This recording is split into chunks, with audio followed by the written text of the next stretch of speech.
Sacred Symbols, a PlayStation podcast, is brought to you by, well, you. If you want to learn how to support our show, go to patreon.com/laststandmedia.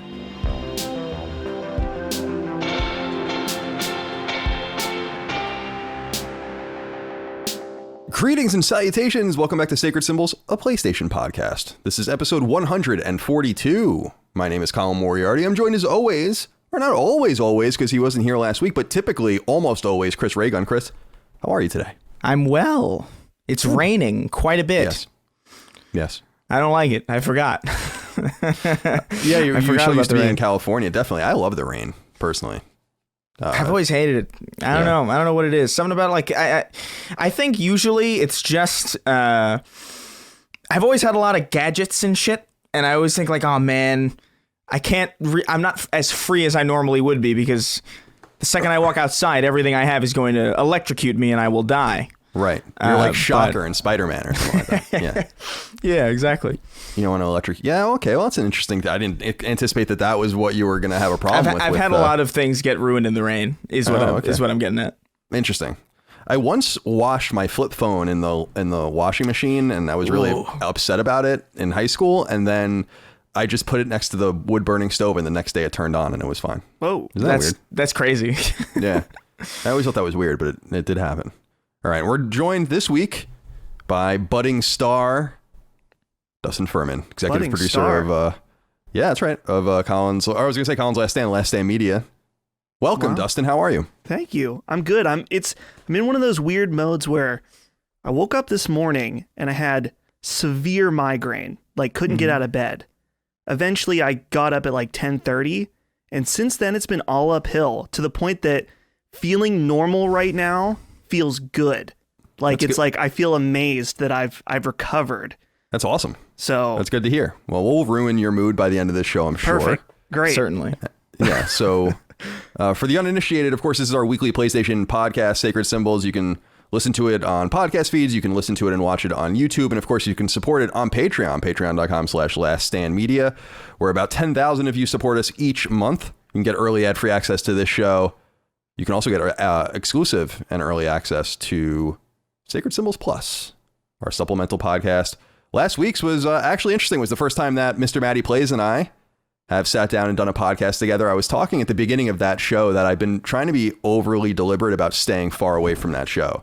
The show they do, Defining Duke, our Xbox show, just because I want them to have their own identity totally apart. Like, we're just an umbrella. I want them to do their own thing. So we had Matty on. We talked about the Bethesda deal from his perspective, what it means for PlayStation fans. We went pretty deep into the nerdy weeds, as he and I like to do. So go check that out if you want. Next week, we're going to keep the interviews rolling. I actually have a few opportunities. I don't know which one I'm going to line up next, but I'll let you guys know. You can go check it out if you want.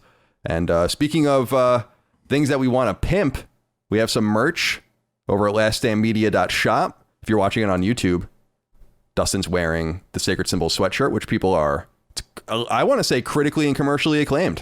That sweatshirt. The nice part is, Colin, is that people no longer have to take our word for it. They can go to your Twitter account and see what the fans are saying. Yeah, that's true. One of them, I can't remember his name. He said he thought that it was the nicest t-shirt he's ever bought as far as quality. So there's that, and many people have said it's interesting, though, because to be fair, that particular man was one of those Japanese soldiers who has been lost on a Filipino island for the last 70 years, and he's never actually bought a t-shirt. He was just reintroduced. So for him, it's pretty nice. Yeah. But go check out the laststandmedia.shop.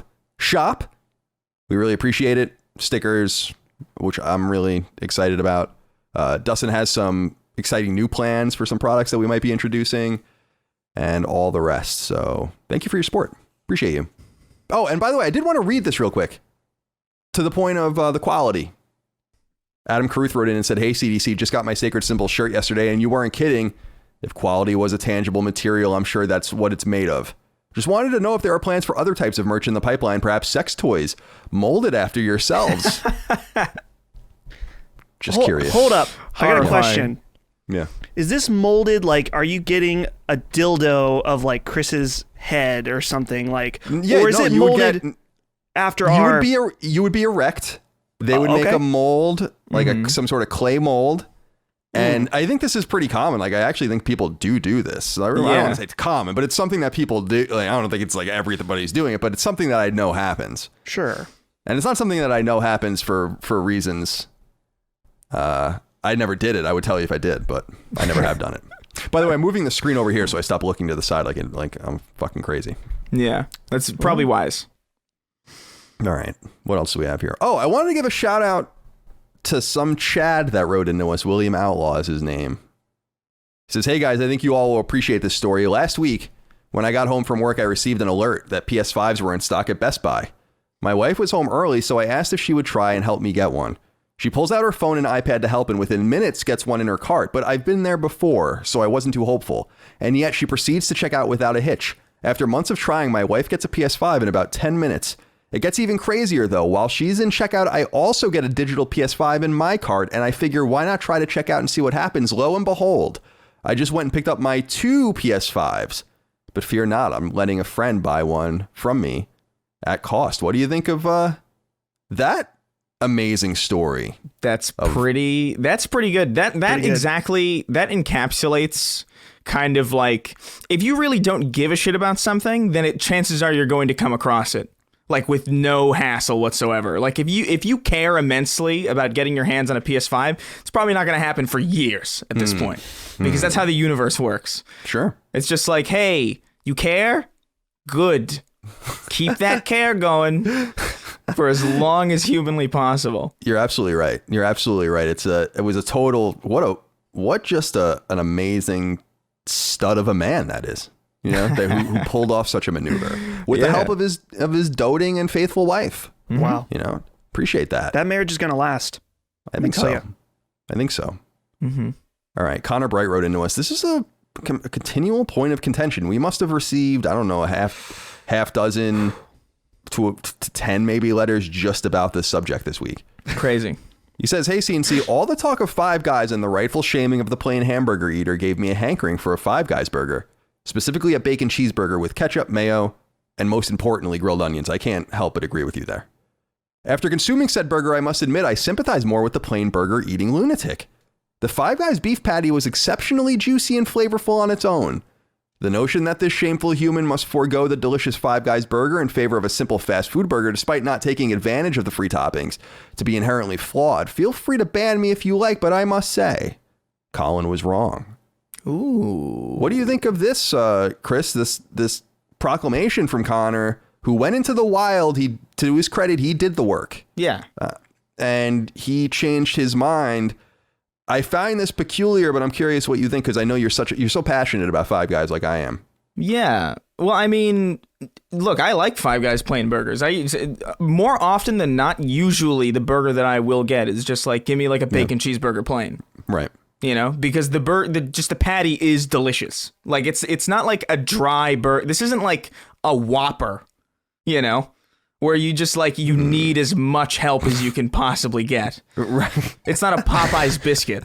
You know, you can clearly, there's a lot of flavor in that patty, and I really don't think you need much of anything else. Sometimes I'll get like the grilled onions and like the other accoutrements. But sure. Ooh. Yeah. I like the plain Five Guys burger. I think it's good. Nice. Yeah, it's totally reasonable. I respect it, and I know that's how you feel, because when we've eaten burgers, I have studied you, and we have talked about it at great length when I still lived in California, and I don't know. I don't want to disparage the gentleman, but I still feel like you might as well just go get the hamburger from McDonald's. You know? No, man, it's different. In the white wrapper, you might as well why don't you get a small fry and a coffee, like a small coffee, like a fucking old person, and leave all of the flavor to me, you know, and my type. All right. There's just a limited amount of flavor that Five Guys can dispatch per day. Yeah, and I don't want them wasting it on you. Dustin, how do you feel about this issue? So it's funny, we brought up the McDonald's burger. I actually, last night, I went out to get my final Shamrock Shake of the season, a large. So I was sitting there with like a half gallon of milk in my tummy, and I was eating just a plain McDouble, just cheese. And I thought, this is pretty good, but I'm almost willing to go and try the science here and get a plain burger at Five Guys. I just don't know. I don't know if I can do that. For me, Five Guys, very limited resource. You know, I got to drive 45 minutes. Yeah, that's you So can't take any risks. Yeah. I cannot take the risk. I just can't. Yeah, you can't afford the risk. That's different.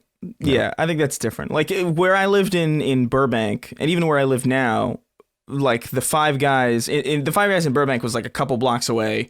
The Five Guys that I live around here is maybe 10 minutes away. So like, it's not a big deal. If I'm feeling like I want that flavor, then I'll go around and get it. But if I had to drive 45 minutes, 45 minutes is basically an hour, you know? Like that's at that point, it's true. like there's.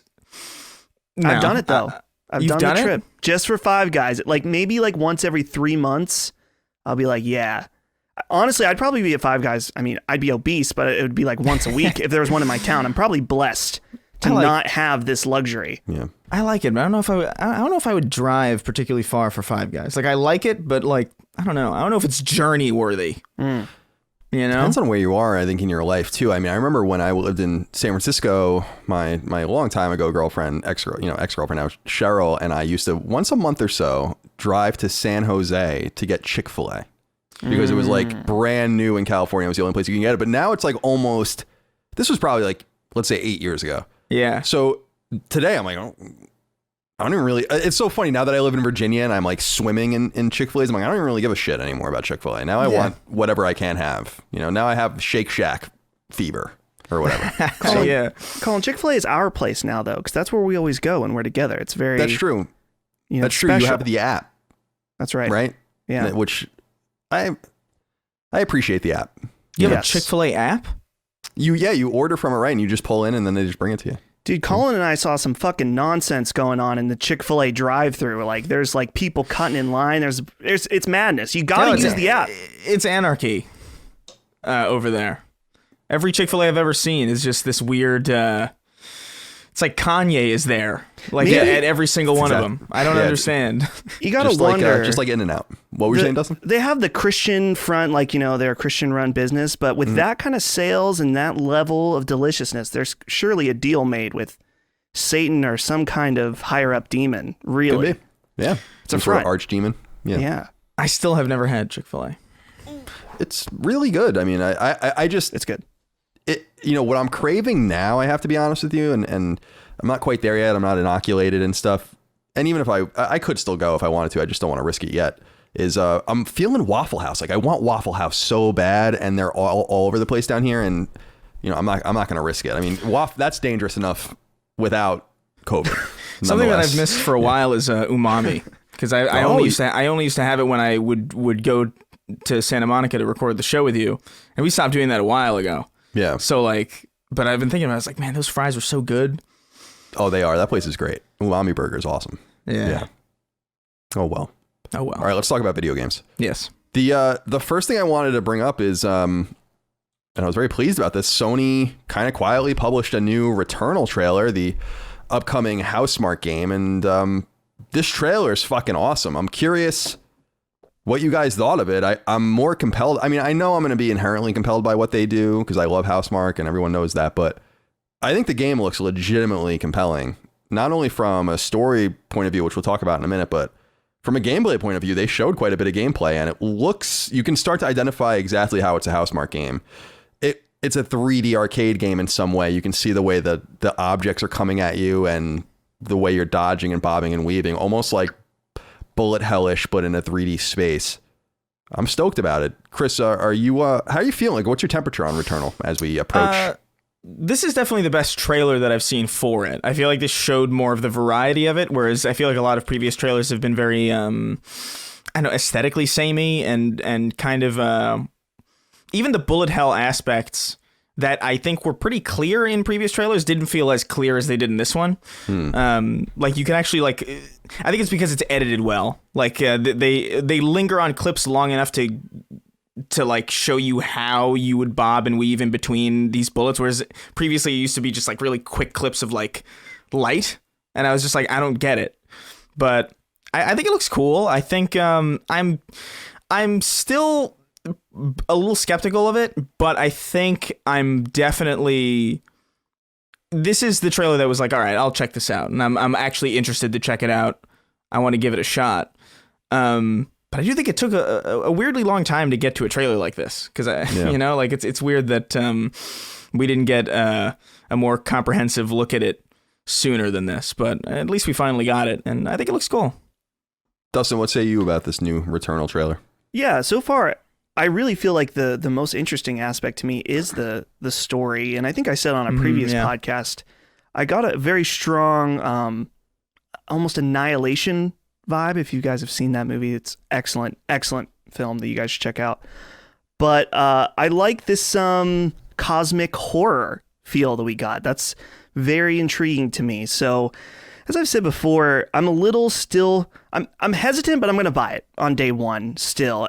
It's hard just because now, even when games were 60, it was a little hard for me to take a risk on a day one game. And now that it's 70, which I'm not arguing for or against the price, but it does add like that little bit of extra of like, do you want to take that risk on day one? But, with Sony and Housemarque, I'm willing to take the plunge. Yeah, they haven't collaborated on anything less than a good game yet. So we'll see. Michael Casper did write in about something that was interesting about this trailer to me, though. He wrote in on Patreon, of course, like you can by supporting us over there. And he says, "Hi, boys. A question for Colin specifically. How do you feel about Sony and Housemarque focusing so much on Returnal's narrative? I agree with you that Housemarque games are special because of their gameplay loops and score chasing, yet the marketing for this game is all about the story and protagonist. Thoughts?" So I'm interested in this. I wanted to look a little bit more into this because I wanted to be sure. As far as I can tell, Housemarque has never had a creative narrative director until now. You actually see him in the video. And I was like, well, that's interesting because, of course, there is no narrative in any of the other games except for Dead Nation and Alien Nation. And I don't think you need much more than an in-house writer to take care of that. So to have someone really directing the narrative of the game, I think is super fascinating. But I also feel like they might be playing up the story aspects of the game more than they appear in the game, because I feel like it does go back to what Dustin was saying, which was it is a $70 game and you're basically releasing a roguelite into the world, like a very high-end AAA style game. But it needs more, I think, to sell it. And so I wonder if they're even overplaying the narrative a little bit in order to make that connection, yet having someone on the staff that is narrative directed is indicative that they might actually have like a robust story here. So, and Chris, I'm wondering what your expectations are in terms of the balance between what we typically get from Housemarque and then what it seems like they might be giving us here.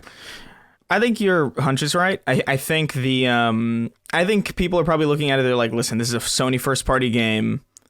People expect at this point a pretty strong narrative focus in a Sony not a first party, but it's a PS5 exclusive game. Yeah, it's a second party game. Yeah, it's definitely a second party game, but it's like it's a PS5 exclusive, the first real one. Like aside from Demon's Souls, which is obviously the launch title, but Indeed. I think the marketing team is like, listen, man, this has got to appeal to people who put money down for a PS5. People like their story-driven games. I even think just based on how much of the narrative that we've seen that house like a million times, and we've seen that you walk through the door and it's like we've seen that a couple times already. So it makes me. I feel like they are overplaying certain aspects of the story and how important it will be in the end game, because I really do think this is going to be a gameplay focused experience in the end. But the presence of a narrative director is interesting. I think it might just be because this is just kind of a new direction for them, and maybe this is just like the way they've felt most equipped to handle it. But I don't think it's going to be as story heavy as the marketing is implying. Yeah, I hope it is in a sense, because that would be weird to see something like that, or at least have it be optional. I don't want anything that gets in the way of the gameplay loop. So it needs to be all skippable. But I do like the focus on this female astronaut. I really like her voice acting. Like I really dig it. It reminds me a little bit of Brienne. I don't know if it is actually her, the woman that plays Brianna Tarth, but the voice reminds me of her a little bit from Game of Thrones. Maybe I'm just comparing and contrasting it weird in my head, but I kind of hear it. And I really dig that picture we keep seeing of her in front of the American flag holding the helmet or whatever. I love that, and I think that would be like a cool piece of art actually to get. Because it would look like a real astronaut. If you saw it in passing, you would just think it was like some picture of someone, but it's from this video game. Dustin, what are your expectations in terms of the balance here presented by Sony and Housemarque? And this, I'm kind of wondering if the overemphasis on story again is to sell the game, but also maybe they don't have the gameplay might start looking samey if you show too much of it, which can also injure it. What do you think? Last year, I was very surprised by a roguelike game that had a pretty intriguing story told in a very unique way, and it kind of changed my view on roguelike games, and that would be Hades. So while Hades is very different from other roguelike games, it did change my perspective. And so, now that I've played that, it almost makes me wonder, maybe there is a tide that could be changing with roguelike games where we can get these more in-depth stories, more, I don't want to say character driven, because it seems like when we say character, we literally mean potentially one character in Returnal. But with that, I don't know, maybe there's a lot more that can be done in roguelikes that we haven't seen yet. And in fact, the fact that they're pushing this as a AAA, maybe they really do have this new formula. I don't know exactly what to call it that they can do. So I think you could be right about the fact that they're really pushing that and then it would be light. I feel like that would backfire pretty hard if it was clear that their marketing was not deceptive, but focused on the wrong aspect of the game. I think that would piss people off. Yeah, I don't know. I feel like if you kind of hook people in with like something that kind of looks like it's going to be like a particularly narrative experience, but the gameplay itself is fun enough to kind of be like, oh, this is fun. It's not the story that I wanted, but this is like something that I could go back to and like replay and like really like get addicted to. I feel like any kind of marketing that is, I mean, when we're talking about deceptive marketing, it's pretty low on the scale of just like if you're just showing a cinematic trailer for a game that's not really all that cinematic, I don't think that's particularly deceptive. It's just showing the parts of the game that are cinematic. As long as the game justifies itself, that's really all that's going to matter. And as long as people feel like the $70 price tag is worth it, I think they'll be happy. But yeah, I don't know. I just want to play it. I wish they had like a demo or something, like Outriders did. Feels like a good when they were demo just like, game. hey, here's an old school, like, give it a shot. That would have been I would nice. love that. I that would be awesome, especially if they did one of the cool things where you can use your save. Yeah. And I wonder, the game first of all comes out April 30th, so from when we're recording this, about 6 weeks. And I wonder what their internal numbers are showing. If there is excitement, people are pre-ordering it. I wonder. I'm really hopeful for this game, but I also have an obvious bias as well. So we'll see. Just wanted to shout out that new trailer. People should go check it out and make your own decisions. Just a couple other things to get through real quick before we get into what we're playing. I wanted to let everyone know that there is interesting news about the Yuffie DLC for Final Fantasy VII Remake, specifically our conjecture about what they might do. Are they going to do more DLC and whatever? We now know that they're not going to do more. And this comes from Tetsuya Nomura, who's the director.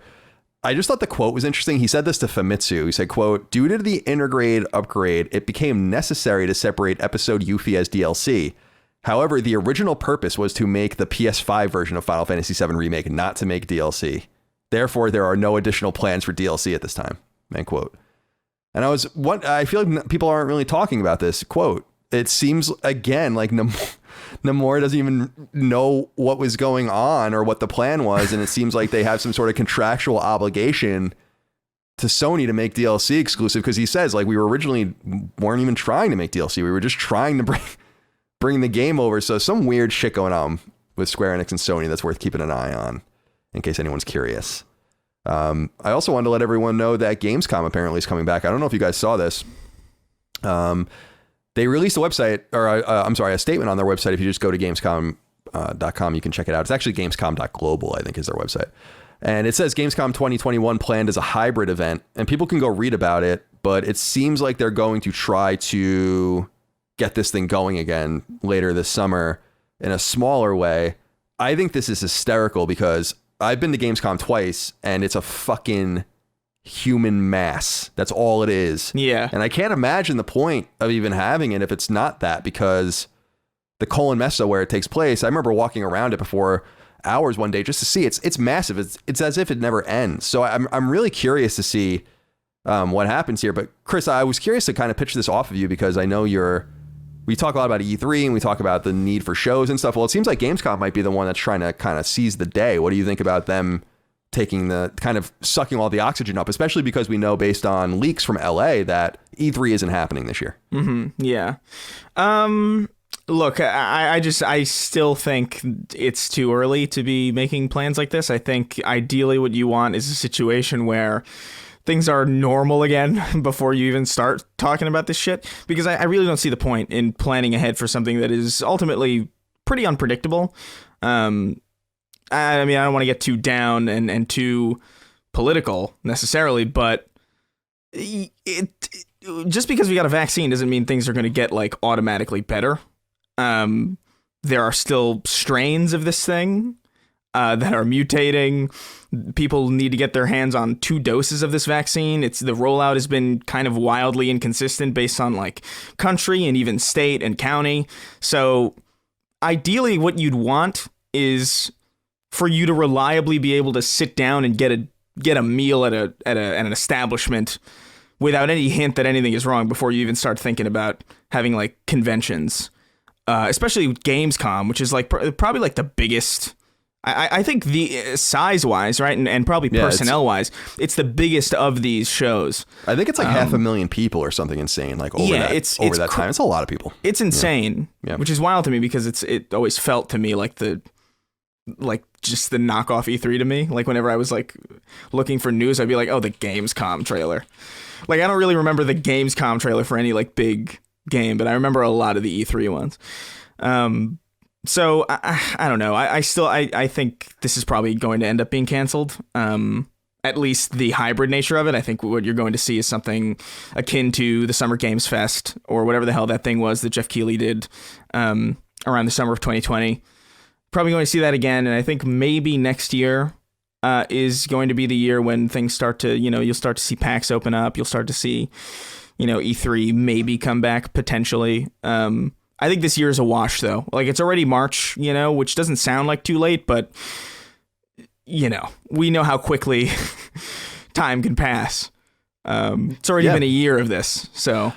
I agree. I don't think it's political to say. I think it's important. It's relevant that Gamescom is in Germany, and I'm surprised by the kind of bullishness of it because in the United States, we obviously had a catastrophic body count comparable to pretty much the rest of the world. Yeah. But what's interesting to watch everything as it's evolved over time with COVID is that the United States is also at the forefront of inoculating its citizenry far better than most other countries, far in excess of most other countries, which is interesting. I have no idea exactly how or where that came from, but it's true. If you look at the numbers, I was actually looking at it just yesterday.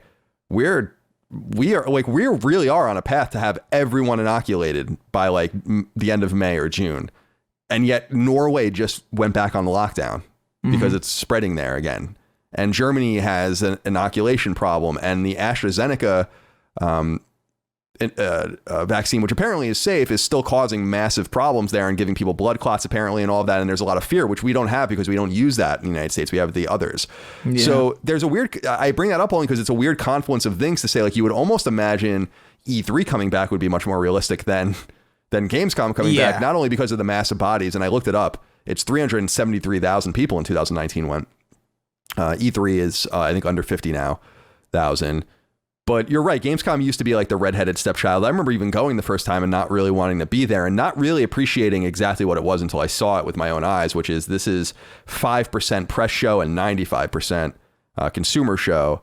So I'm interested to see how it all evolves. But the only other piece of news of note is there's a new Dying Light 2 kind of video up. Dustin, I'm curious what you thought of this video, because this video is kind of controversial in games press. I mean, not surprisingly, because there was a Kotaku article that I thought was interesting about how this video kind of supports the toxic elements of gaming if people haven't seen the Dying Light 2 video that they released, it's basically the devs reading like hate tweets. Not unlike you would see on like one of the late night shows that does that. I think Jimmy Fallon or someone does that. Yeah, someone. And then it's just, you know, them saying that we're going to have more to say, and showed a little bit of the game, which I thought was great. Dustin, what did you think of that video? Because I really actually liked the way Techland did it. And I thought it was kind of self-deprecating and nice.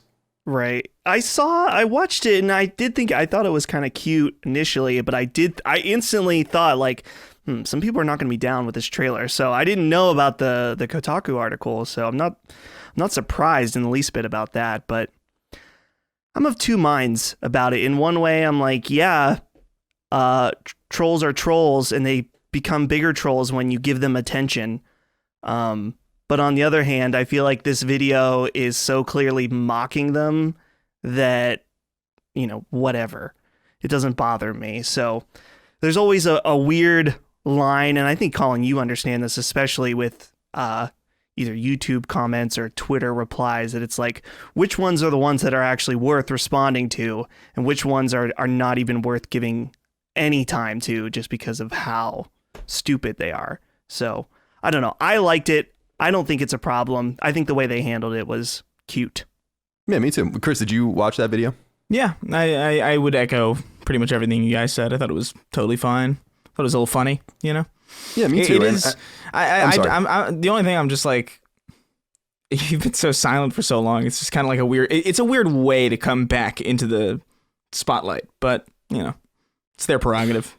The only other way they could have done it, I think, they could have done it in any number of ways. You can skin a cat any number of ways, but I really think that the only other better way they could have done it is to just come out with like a gameplay trailer. But they did show gameplay at the end. By the way, the game looks dope. I mean, when I saw some of the game, I was like, wow, this looks awesome. I really loved Dying Light, the original Dying Light. I think that's one of the best games on PlayStation 4, period. Like from any developer. And I was surprised at the time because Techland wasn't a very good studio. I mean, no, they made Dead Island, and they were smart enough to identify that they didn't need Deep Silver, and they went off on their own. But this is kind of the cautionary tale that I was talking about why you might need a publisher sometimes and why you might need a little bit of direction, because we're seeing this happen with CD Projekt and others where I think they bite off too much, and it's tough to deal with all of the semantics. I mean, even at Lilymo, the studio that I own a part of, we just hired an associate producer and there's only two other of us in the studio because we can't deal with all this shit, like the emails and the dealing with the publishers and so I can't imagine, like, you know, a game like Dying Light 2, where it's like, what do you need to do to get this game to market other than making it? Seems like there you might be failing. So I'm excited to see more of the game. Shout out to Techland. I like them a lot. I'm not going to sit here and tell you that I've ever had a rigorous skincare routine, because I haven't. I went through a brief acne phase in high school, but otherwise, I've been blessed with pretty good skin. I've traditionally washed my face with bar soap and slather on Lubriderm when I'm done, and listen, that's totally fine. But there comes a time when maybe stepping up my game is in order, a time like, say, right now, and to do so with some expertise and quality in my corner. And this is where my friends at Curology came in. In short, Curology makes skincare effortless. Here's how it works. First, you go to Curology.com/sacred. That's Curology.com/SACRED. And answer some basic questions about yourself, your skin, and what you're looking to accomplish. Maybe you're like me and you've been lucky to not have to do much and simply want to more thoughtfully maintain your skin. Or maybe you're someone who's dealing with acne and other blemishes like millions upon millions of people out there do. Once you tell Curology what they need to know, they do everything else. By signing up at Curology.com/sacred, you'll get a 30-day free trial of cream and soap made totally for you based on the info you provided and what you're trying to achieve. It really is simple and straightforward. Signing up is a breeze. It literally only took me a couple of minutes, and it's a risk-free trial. You just pay a small fee for shipping and handling. Once you get your package in the mail, your journey will begin. And what I think I like most about Curology is that it's an active and affirmative service that not only works as advertised, but seeks out candid feedback to cater even better to you. They check in on you to see how you're doing based on what you're using and what you're finding. And since their licensed providers are with you every step of the way, you can be confident in the outcome. Curology really can give you healthier skin from a routine that makes sense, tailor-made for you. So give it a go. Head to Curology.com/sacred to get your 30-day free trial of product. All you do is pay $5 for shipping and handling. That's Curology.com/sacred. All right, let's get into what we're playing. Dustin, I want to start with you because you are our special boy guest. Sure. Well, Who's like a dragon? It says here. Yeah. Like a dragon, I decided to take the plunge on this, and a quick PSA to everybody. I was looking at this because they just released the PlayStation 5 version of this, which if you have the PS4 version, you get a free upgrade. Great. So I was going to buy the PS5 version on Amazon because I have no intention of playing the PS4 version. And the PS5 version on Amazon, $59.99. But if you buy the PS4 version, you can get the Steelbook Day 1 edition that includes all of the extra bullshit or whatever for $40. And it comes with a free upgrade. It makes no sense. Yeah, that's interesting. So that's interesting. Yeah. I don't know if they just have like an excess amount of these Day 1 editions Probably. with the Steelbook. I would assume so. If you want to play the game, buy the PS4 version and either play that or get the free upgrade. But yeah, this game's cool. It's very much still Yakuza. It's different because the old Yakuza games were like open world brawler games where you'll be walking around a city and then you'll get in a fight and pick up like bikes and stuff that use as weapons. But this one's an RPG, which is pretty different. And so I'm still very early on. I actually just started chapter 2, but I can say that I am much more invested right off the bat in this game than Yakuza 0, which is the other game that I've played in the series. And so, from my understanding, if you have not played any of the other Yakuza games, you're totally fine.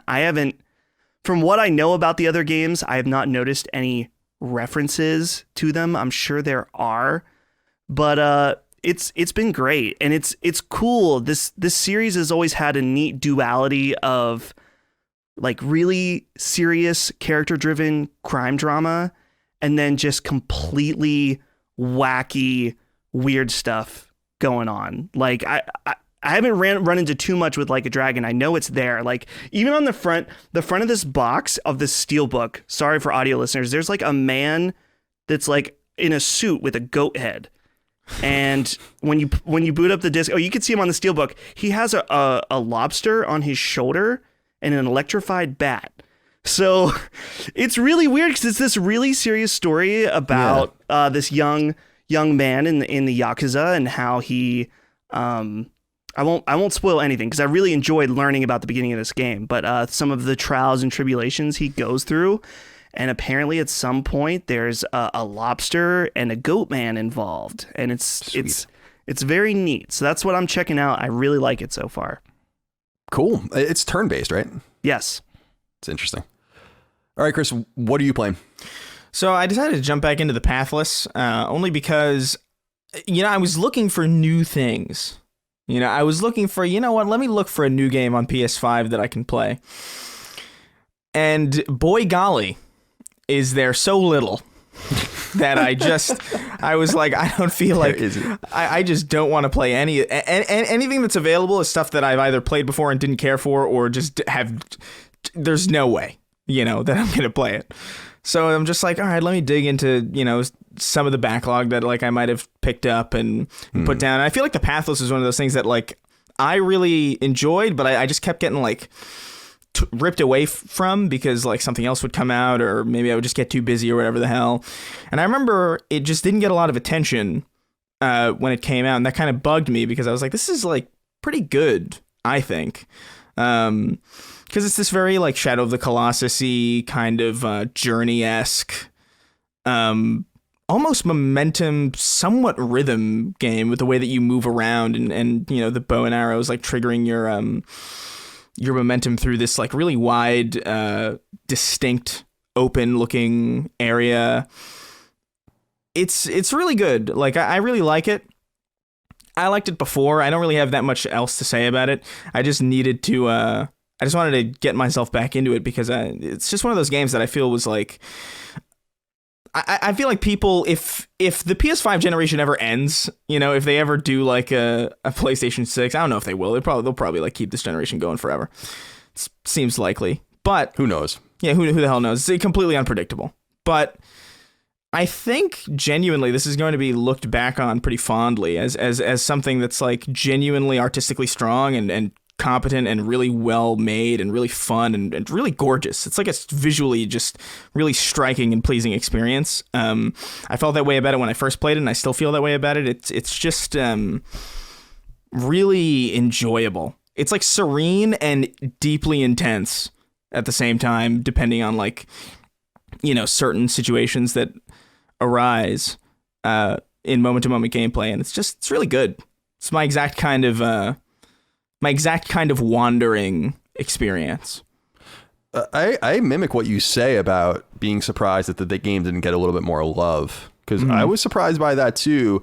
I bought it and played it, and I didn't beat it. I barely got anywhere in it because I like you, I got distracted and haven't gotten back to it. But I was impressed by it too, and I was a little surprised based on the small, you know, smorgasbord of games that we had at launch that it didn't get more attention. I don't know why it didn't get more attention, but yeah, it's cool. It's a good game, and I'd like to go back and check it out as well.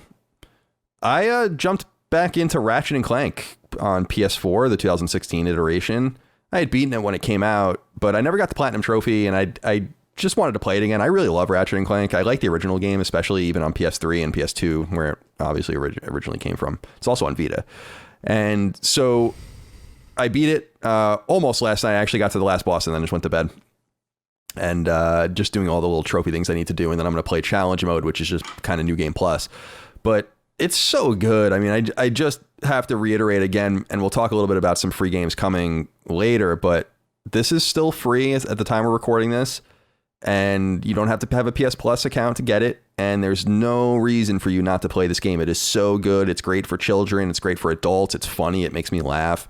The different weapons and the work that goes into it. I was remarking to Micah when she was watching me play it. I'm like, there's a weapon famously in Ratchet and Clank called the Groovatron, which is a disco ball that you throw out and it makes the enemies dance. It distracts the enemies and they all dance for a little while, and then you can kill them or whatever. And it's hysterical. But what's really cool about it is that each enemy has their own animations. Like, it's not like every enemy is doing like a same kind of like dance move. Like, each of them is doing like something really unique and interesting and funny, like when you use it on them. And I'm like, this is a lot of work. This is totally an unnecessary amount of work that went into this.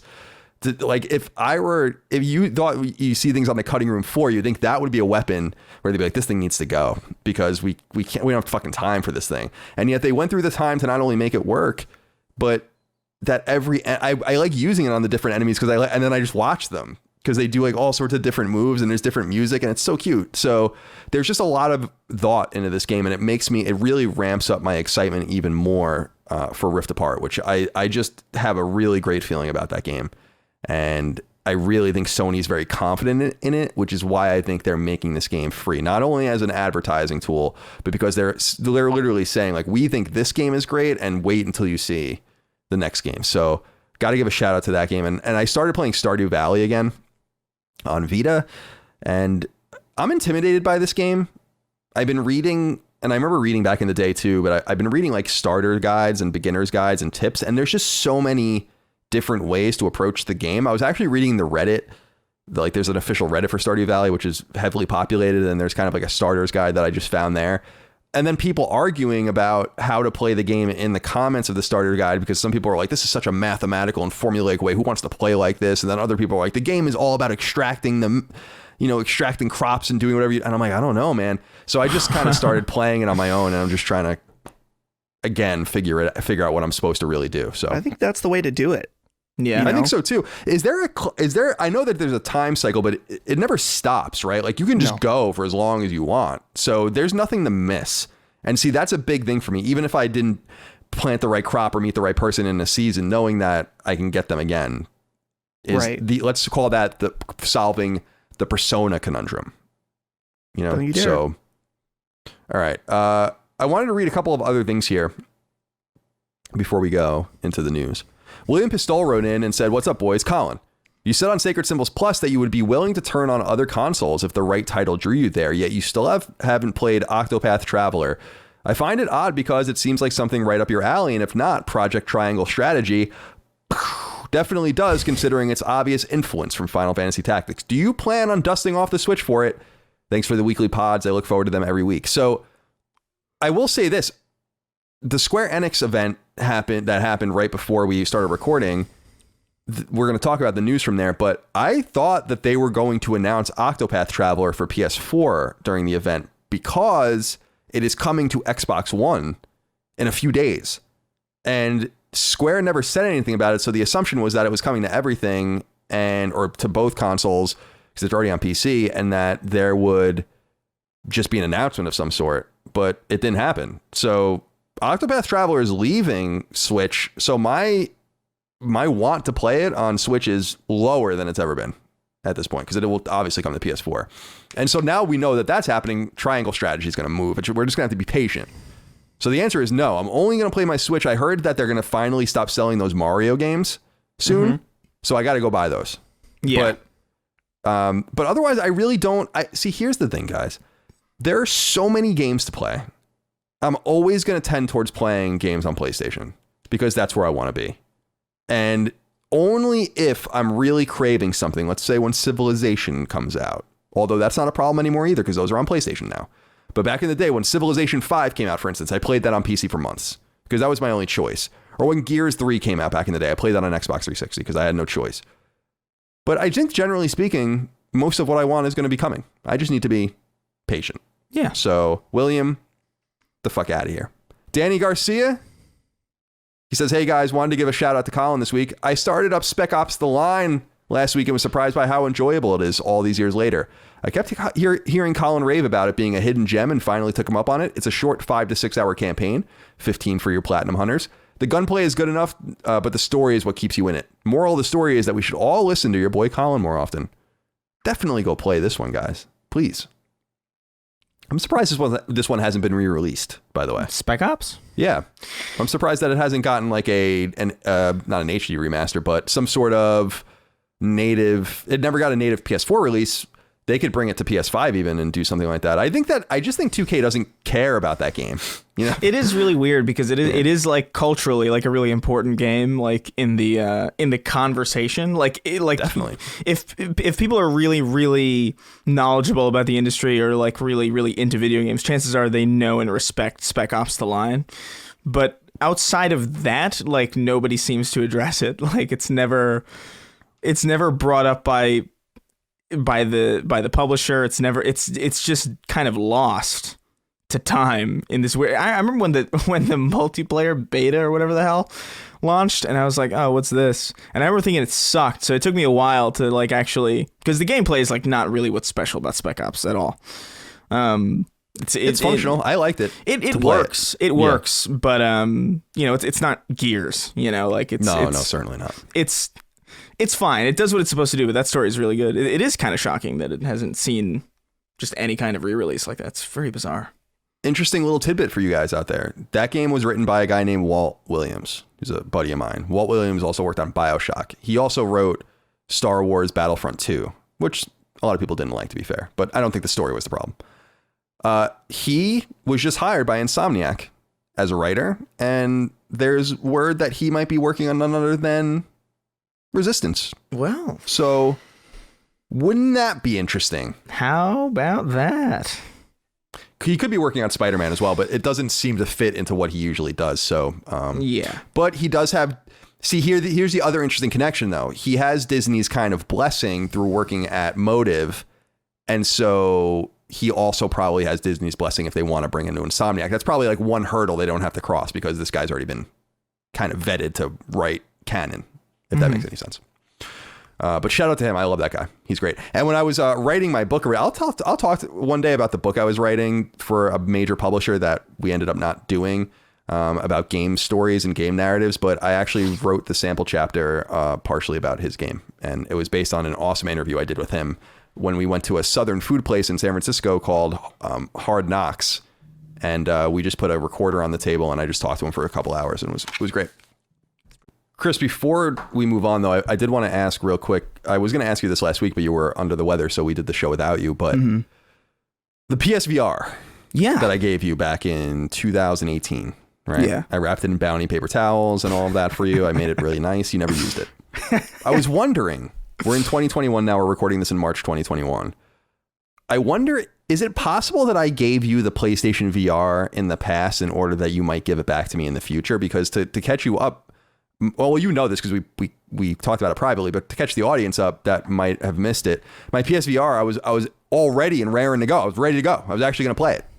And then I couldn't get it to work. And so something's broken with it. And then I was like, Chris, can you send me yours? Now yours is getting delivered from California imminently. Mm-hmm. Do you think it's possible that I traveled did I affect the timeline in some way to give this to you so that you can send it back to me when I needed it most? In other words, I already bought myself a second PSVR. Yeah, maybe that's how things were always supposed to play out. I know. You know, because I never got that damn camera. Yeah. Yeah, you totally screwed up. It reminds me, I always talk about Sam Harris, the academic who I really love. He did a podcast recently about free will, which I thought was really interesting. And specifically his argument is that we don't have free will, which I thought was super interesting. And so maybe, like you said, maybe it was supposed to be this way. Maybe it was as if we could have never done anything about it, even if we wanted to. Yeah. Even if I was like, no, I don't want to buy him that PSVR. That wasn't even an option, even if I thought it was, you know? Yeah, maybe I think that was the plan all along, quite frankly, because it's suspicious that you got me everything but the camera. Right, and I don't need the camera. Right, yeah, I'm good on the camera. So, all right, let's go into the news. There's some big pieces of news here this week. A couple of pretty big ones, actually, for PlayStation fans. This first one, though, frustrates me to no end, and I want to talk about it at the top. Number one. A new second-party studio has been formed with PlayStation's blessing and money, and they're working on an all-new IP for PlayStation 5. The studio is called Haven. It's being led by well-known games producer Jade Raymond, and it's located in Canada, a place Sony has never had a first-party presence and has lacked a robust second-party presence outside of occasional partnerships with the likes of the now-defunct team United Front Games. The announcement, made on the official PlayStation blog, is sparse. The studio doesn't even have a logo or a functioning website. The post says very little of use, and there's reason for that. Its leader, the aforementioned Jade Raymond, was at Google until 6 weeks ago, when it was announced that she, along with most of their internal Stadia-aligned development resources, would be let go. Thus, this is being compared with most notably, to Kojima's fire sale deal with Sony in 2015, right after he released Metal Gear Solid 5 on behalf of Konami, and the two sides finally split up. Kojima turned around and released Death Stranding on PS4 4 years later in 2019, running on a proprietary Sony engine using PlayStation's money with a game and IP owned by PlayStation. However, while Kojima has been known to take his time, he's released a lot of games. Raymond in recent years has not. She made her name as the producer of 2007's Assassin's Creed, as well as the executive producer of 2009's Assassin's Creed 2. She acted in a managing directorial and executive production capacity on Ubisoft IP like Splinter Cell and Watch Dogs, but it's truly been more than a decade since she's put out a game. You'll recall that she joined EA in 2015, helped form their Motive team that still exists, then left in 2018 to go to Google, where she didn't put out anything either. All right, so this news garnered some excitement, and reasonably so, I think, at first glance, because PlayStation fans are kind of reeling from the Bethesda deal. I think people are looking for something exciting, and they found it for a glimmer of time. But Chris, I'm curious what your take is on this, because to me, I'm like, I'm not trying to be mean, but I'm like, who cares? You know, like this isn't as big of an announcement as people are making it out to be. And I'm a little concerned, as I will go into it in a minute, the way it was made. But I do not understand the excitement about this particular announcement. What do you think? Yeah, I don't think this is like an Amy Hennig, you know. Jade Raymond's obviously done some good work. And in fairness to her, I don't even necessarily think her lack of productivity, I guess, is necessarily all her fault. I mean, Google there was some recent news about how poorly managed Google's entire operation was regarding Stadia. So I'd imagine it would be hard for anybody, even I don't even imagine Kojima could have done anything under Google's current games initiative. But you know, it's something. It's definitely not nothing, you know, and it's something that I think is worth talking about. It's something that, like, okay, we'll keep an eye on this. This could be something cool. You know, I wouldn't say Jade Raymond is a nobody. So like, no, certainly not. No. So I would definitely say it's a reason to be excited, but this, don't fool yourself. This is not a Bethesda tier. Like this is not this is not Elder Scrolls coming exclusively to your service. You know, like this is going to be whatever the hell it's going to be. Haven, I think, is also just kind of like I don't know. The name is a bit. Yeah, it's not the most important thing to focus on, I guess. Sure. But like it is kind. I don't know. It's not great. It's not. Well, it's generic. It's generic. Yeah. Even it's somehow more generic than like Sony Santa Monica. You know what I mean? Sony just usually names its teams after cities, and they're usually. Yeah, I don't know why it's more generic, but it somehow is. Dustin, I'm curious what your take is on this, specifically through the lens of excitement about Jade Raymond's inclusion in this. I think one thing that Sony has shown a propensity to do over time, which I think they should be applauded for, is they've really done a really nice job of heightening females, not just in development teams, but rising to the top. People will know that the executive producer of Guerrilla, Angie Smets, has been there for a very long time. Shannon Studstill rose to the top of Sony Santa Monica. Chris brought up Amy Hennig, who of course wrote Uncharted and became creative director of Naughty Dog. They do this, and obviously there's Connie Booth and Deb Mars, and there's a lot of people that have been in the PlayStation ecosystem for a long time. So I think it's really cool that they're giving some second party resources to a female led studio. I also think it's really important that it's Canadian, because Sony has never really been able to, and this is important, Sony has not been able to tap into that market of developers in which there are lots of people in the, especially Quebec, Montreal kind of development scene there. They've never tapped into it. They've never been able to hire anyone there. They've never had a studio there. And this isn't a studio they own, but they're at least going to be able to tap into those resources, which I think is really cool. So there's a lot of excitement about where they are and what they could do. But I'm still kind of hung up on the Jade Raymond aspect, because to Chris's point, it's not all her fault that she hasn't released something. Certainly not. I don't believe that at all. But she is in a managerial position. She just left EA Motive in the middle of their project, and then she made the poor decision to go to Google, which was not smart. And she was amongst the managers there that were inept. So I don't know how much of a victim she was, as opposed to maybe one of the people that contributed to that culture. We don't really know. So what do you think about this whole mixture of things? The biggest question I have, and I'm glad that you brought up, and I believe we have a write-in that relates to this as well, about how this relates to, it kind of has a Kojima Productions feel. And I'm just curious about how this deal goes down. She obviously just got off of Google.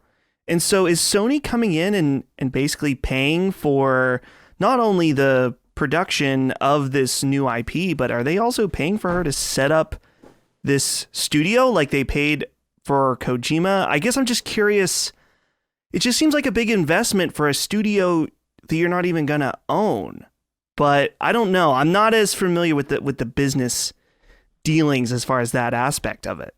Well, my assumption is that, well, there could be two things. They might have independent investors. We don't really know the full story. These things happen quickly sometimes. But the other thing is that Sony might just be like, here's X amount of money and then milestone money and then sales money at the end. I think that's what happened. And the mixture is probably exactly what Kojima did, which is like, we have money to establish ourselves independently. You get the IP in the game, and then we likely move on from there, or we continue to work together.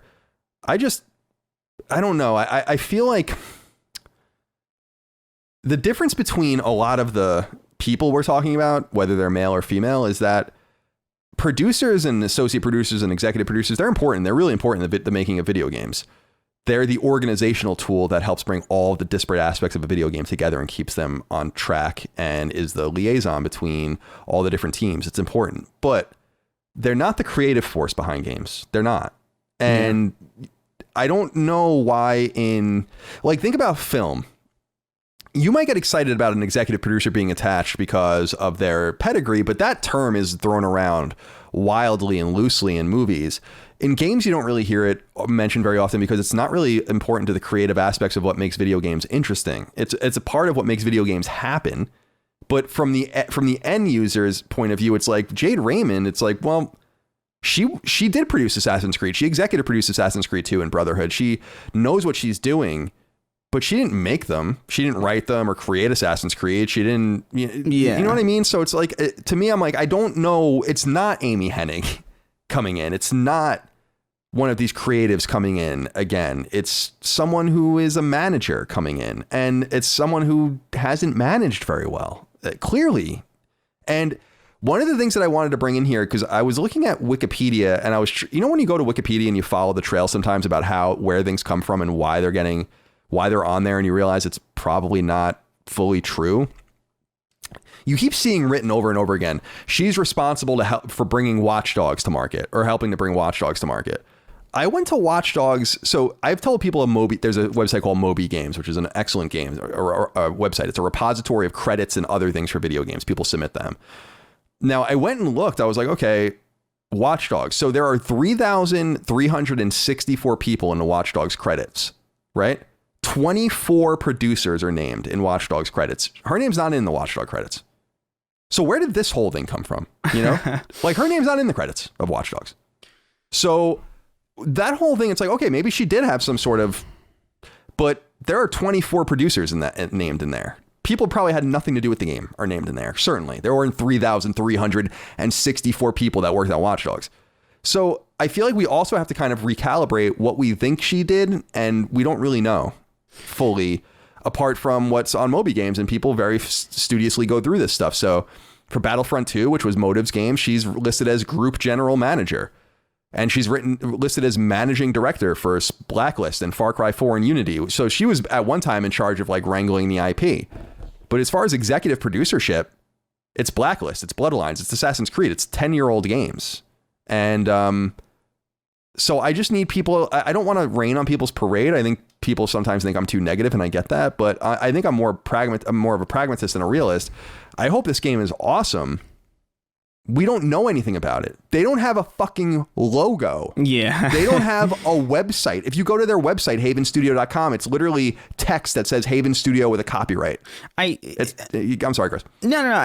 You're right. I do think there is a level of maybe like seeing the Bethesda deal and seeing kind of a lot of personalities specifically associated, like Shinji Mikami, Marty Stratton, and Hugo Martin, Todd Howard, all of these like people who like, it's actually kind of like fascinating because I feel like this is like a recent trend where we're actually starting to become more familiar with like the names of the people behind games, where it used to be very much like a studio thing where it's like, oh, this is a Bungie game. Oh, that's a Valve game. But now it's like, oh, that's Todd Howard. That's Shinji Mikami.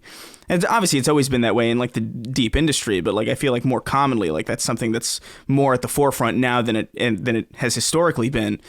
And I guess, especially after that Xbox roundtable with all these like the heads of the studios like talking and actually being people with personalities instead of just like, general manager talking heads.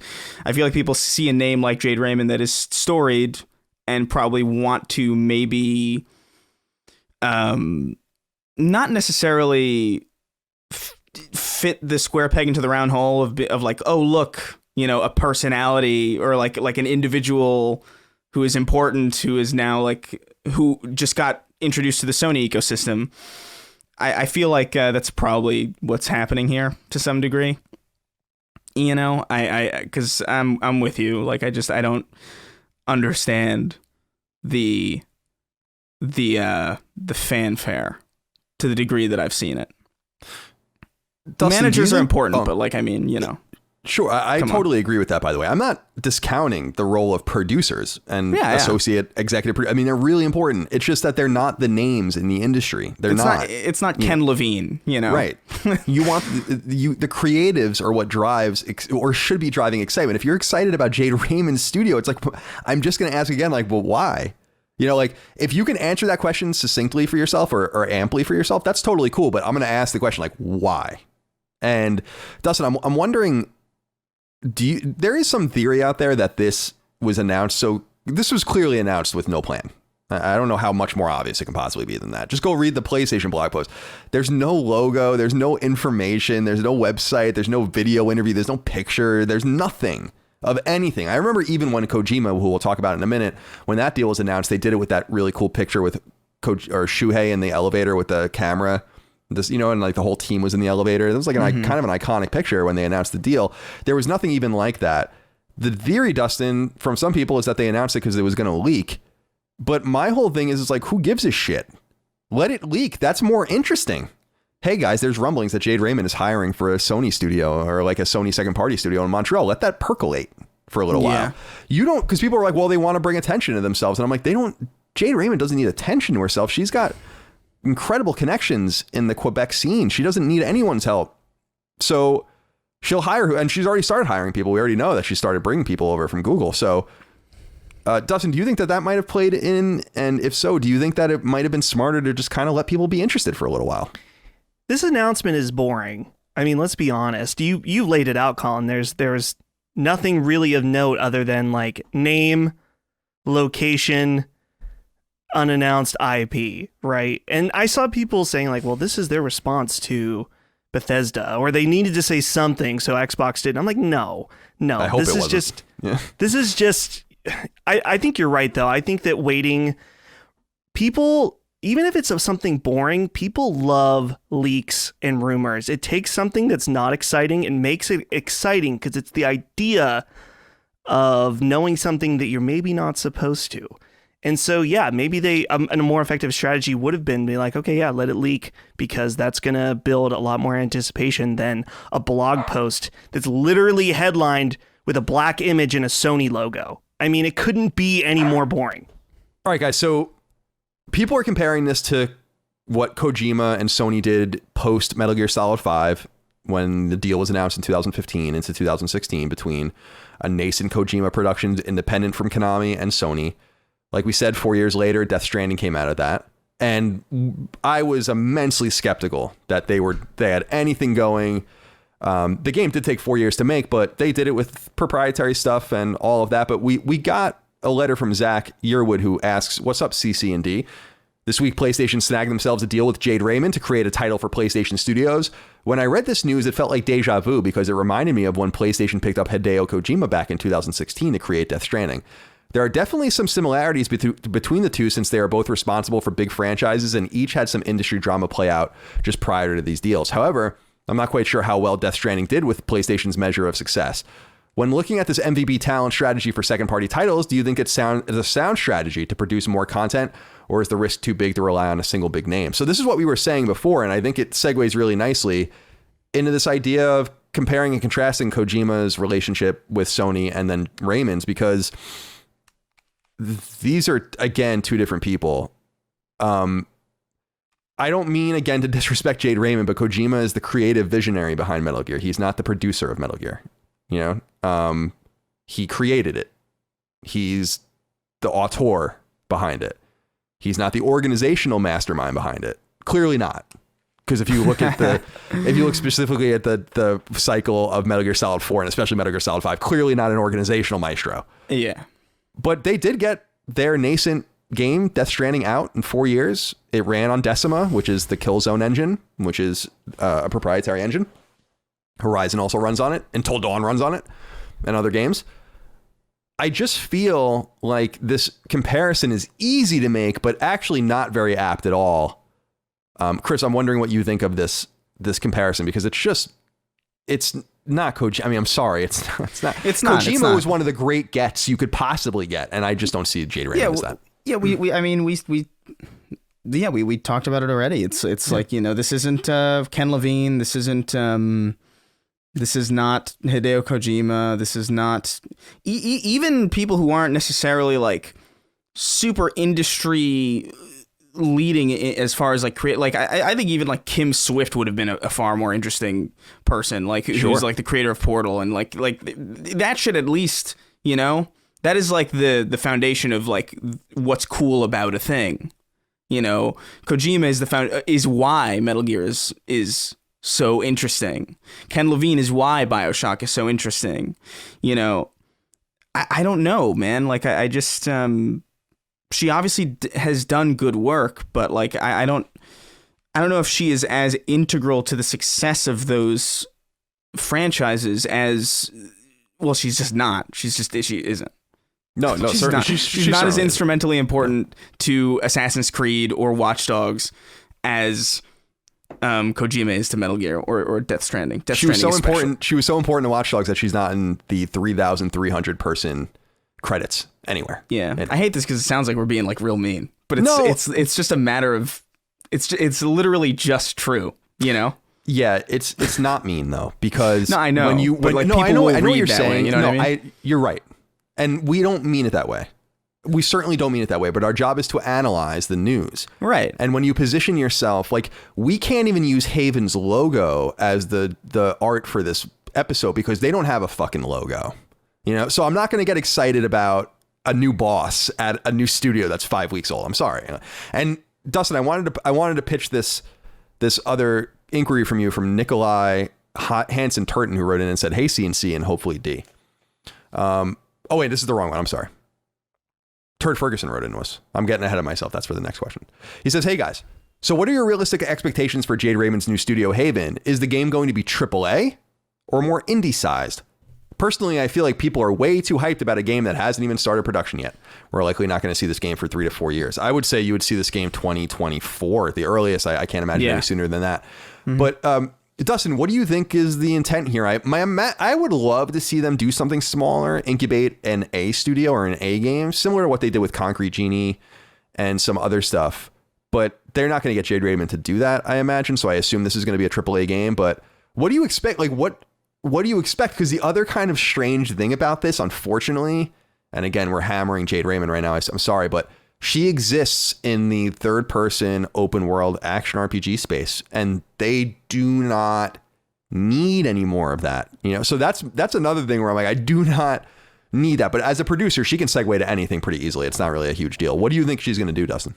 I don't think Sony has any interest in developing anything but AAA games that are bigger budget at this point. Like, we've already seen them.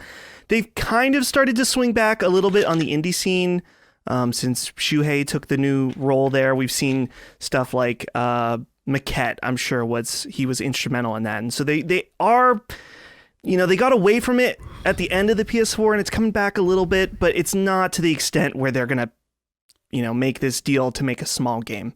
That's my look on it. Yeah. Are you in agreement with that, Chris? Yeah, I think the lowest you would get is probably like something Returnal sized, like something that is, you know, kind of upper echelon AA maybe. But you're not going to see, I would imagine you're probably going to get some kind of AAA second party title out of this. I don't imagine anything. You're not going to get another like Concrete Genie sized thing from Jade Raymond, you know? No, probably not. I mean, I would assume not. It would kind of be a nice way for her to segue back into releasing something again and having left mid-project so many times. It might be nice to like just get that feeling of getting something out into the wild in a couple of years. But yeah, I don't think they got her for that either. And I would have people pay attention to this studio because while there's no reason to be, I want to reiterate, no reason to be excited about this right now. We should watch the collection of talent that they acquire there, because sometimes when games are made, even before a studio puts out their first game, a publisher will buy them. And if they assemble a really good group of people that they're confident in and the game's coming along well in, say, a year or two, I wouldn't be terribly surprised if Sony just bought the studio and nailed down with contracts. Because when you buy a studio out and you pay everyone millions of dollars that are there, you know, the leadership, they get that money over time. The way you bind them to the studio or to a company is to say, like, you get your money over 7 years. So you're not going anywhere. Because usually people would be like, oh, $20 million, bye. But instead it's like, you know, you get your money over time. So maybe they can get a situation like that to vest themselves into the Canadian ecosystem. Because I think that's the most interesting part of this that I see almost no one talking about, is that Sony dominates the Southern Californian studio scene. Absolutely dominates it, with the exception of the Initiative, and obviously Riot and Activision have some things there, but everyone bounces around between those studios. And there are other places like in England where they're really strong, and obviously in Japan, but Canada, man, Quebec and Vancouver, you know, Montreal and Vancouver and Toronto to a lesser extent are the cities where the action's happening. So keep an eye out, keep a close eye out on that aspect of it. Yeah, I totally agree. Hold on a second. Let me just deal with Rush real quick. Sorry. Just make note of this again. I think we're gonna have to stop anyway, because Sony bought Evo. What? Did you see that? It no, broke just now? During this last story. Someone tweeted at me, and then I looked, and I was like, "Holy shit!" Yeah, like the Evo Championship Series, like just the event. So Sony Interact. Okay, the website is currently like offline because of all the traffic. Like SIE's website, I'm getting a 403 error. The tweet says Sony Interactive Entertainment and new esports venture RTS have jointly acquired the Evolution Championship Series. So sorry. will we move into the next one, Colin? Since we're stopped right now, there huge news broke. What is Sony is buying Evo, or has bought Evo. Evo the tournament? Mm-hmm. Oh, who cares? That's kind of how I was like. That's what like I was asking. I was like the event. I was like, The problem Wasn't it- is the blog Yeah. post is like down because of all the traffic. Welcoming Evo to the PlayStation family. Sony Interactive Entertainment, a new esports venture, RTS. You can literally just stitch this into the podcast at some point, like what we're saying now. Right. Evo is cool. I mean, that's neat. That's the Evo Championship Series, the fighting series. But they were weren't they? Didn't they have some sort of like sexual impropriety thing with their CEO or something recently? Isn't that like a damaged brand? So and I guess maybe they were more affiliated with Capcom at that time. So it's kind of interesting, but whatever. Let's move on. this is that's really weird. I don't. These announcements don't even. This is really like a. Do you feel like they're just on this like weird frantic buying spree, or like this weird frantic like let's do something? Because I don't know what. Like I don't think struggle. so. I don't think so. Just because it's like these things do take. It's not like they just bought Evo this week, so you know. Well, no, yeah, obviously, but like Right, I mean, so I don't Bethesda's know. been in the works for a while. You know, like, this is just just a bizarre thing for Sony to buy. Like, why even bother with Evo? Is that all right? Well, whatever. Well, I will say it's. I don't know what their plan is with it because we can't read the blog post at the time we're recording this, but I will say that it's kind of smart for two reasons. Number one is that PlayStation's already kind of the de facto home of most fighting games that are played in the tournament scene, as far as I understand, with the exception of Nintendo games and all of that. Yeah. So they kind of solidify their place there, and they also solidify their relationship with some of the fighting manufacturers, especially Capcom. So if people are looking for a more close relationship between Capcom and Sony, you're going to get it here, and then others like Arc System Works and SNK and all of that. So I don't know. It's not. I don't give a fuck. But it's certainly interesting news for people that are into fighting games. We'll see how it all plays out. You have to imagine it was cheap for them because, like you said, with the issues with their CEO and the dying brand, they probably were like, well, either we do this or die. And so Sony saw the opportunity to revitalize the brand. Maybe that's the only way they could regain trust with people, is that to have a takeover like this. Yeah, because now they don't have to have they'll run on their own, presumably. And again, we can't see the blog post, but they'll shed, I think, a lot of the leadership that might have been in on this. But I don't want to like smear anyone. I don't really know the full story. So, right. All right. The other big piece of news, guys, has to do with the VR headset. I have no idea why they announced this when they did, but I'm excited that they did. Number two, after randomly confirming the long rumored existence of a new PlayStation VR unit custom made for PlayStation 5, Sony has gone an unexpected step further. It has revealed the VR headset's controllers. In a post on the official PlayStation blog, Sony's Hideki Nishino wrote in part, quote, "Our new VR controller speaks to our mission of achieving a much deeper sense of presence and stronger feeling of immersion in VR experiences," end quote. As such, the two controllers are, as Sony calls them, orbs. Picture the core of a DualSense controller split into two. You hold the right side and left side separately, not unlike what Switch does. The face buttons, sticks, and triggers are all there, but split up per side, and the touchpad is seemingly gone. And the ring that completes the orb look is actually a motion tracker. The triggers are adaptive, the controller includes haptic-style feedback, and as we discussed weeks ago when a new patent was filed, there's even finger touch detection, meaning you can essentially create virtual buttons. Now, like the VR unit itself, which is still unnamed and which hasn't been shown, these controllers are far off and none of this is coming out this year. In fact, the post notes that developers will soon begin receiving prototypes of these controllers, so we must be a ways off yet. The original PSVR for PS4 launched in 2016, and it can be used with PS5 with a camera adapter from Sony. All right, so what did you guys think of Chris, let's just talk about the look of these controllers. I actually really like them, and my question for it is actually, it sucks that I understand why they didn't answer this because it's not about VR, and it seems like it's answered because the touchpad isn't there, but I was wondering, like, can I just use these as controllers? It doesn't seem like that's the case because it's also missing a couple of the triggers, but what did you think of the look? What do you think about their their technology and all the rest? What strikes you? I like it, man. I think it looks exactly how you would want a VR controller to look. I think the Valve Index right now is like the best VR controller that's around because it actually like tracks your individual fingers and whatever. But and it doesn't look all that dissimilar to the route that they're going here. I think it looks sleek. It looks high tech. It looks new, and it's exactly what PSVR needs, because quite frankly the motion, whatever the hell what was that thing, the PlayStation Move. PlayStation Move. Yeah. It's just it hasn't cut it really, quite frankly, since the VR unit it has come out.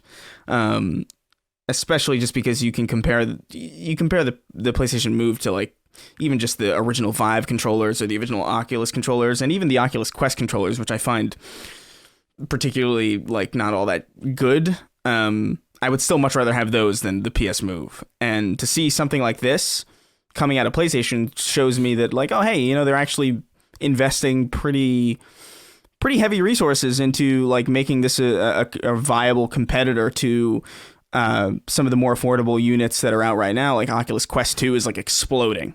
It's something that I've seen. I've come across the Oculus Quest twice now in the wild, which is like really rare for like VR. Like usually like VR is not something that normal people have, but like this thing I'm seeing everywhere.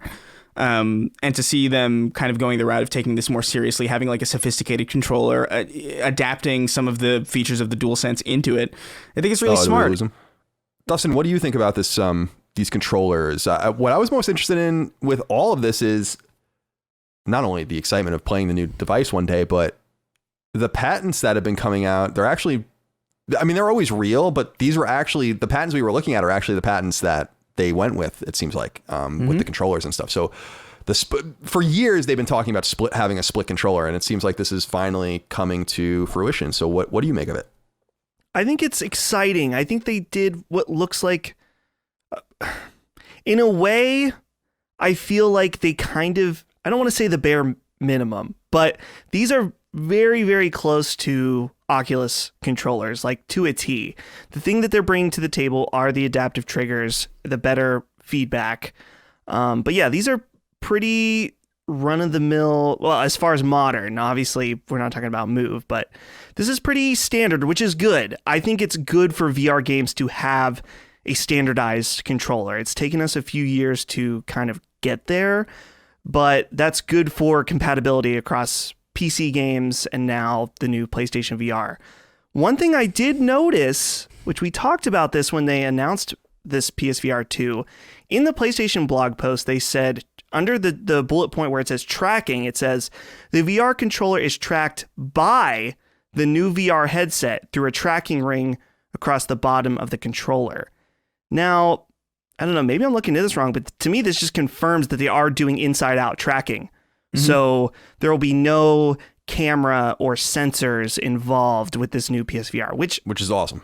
Isn't a big prediction because that's kind of the way things are going, but not entirely, because the Valve Index still requires you to have two lighthouse sensors. So that's exciting. But yeah, these look, if they work as well as the Oculus controllers, then great. They'll even have a little extra because they have the adaptive triggers and the better feedback. And so, yeah, it's nice. I used the moves last week when we talked about Duracine. They're unbearable, especially coming from if you've used an Oculus Quest or any other VR headset. Yeah. You go back to those moves and you're like, this feels like the worst possible option.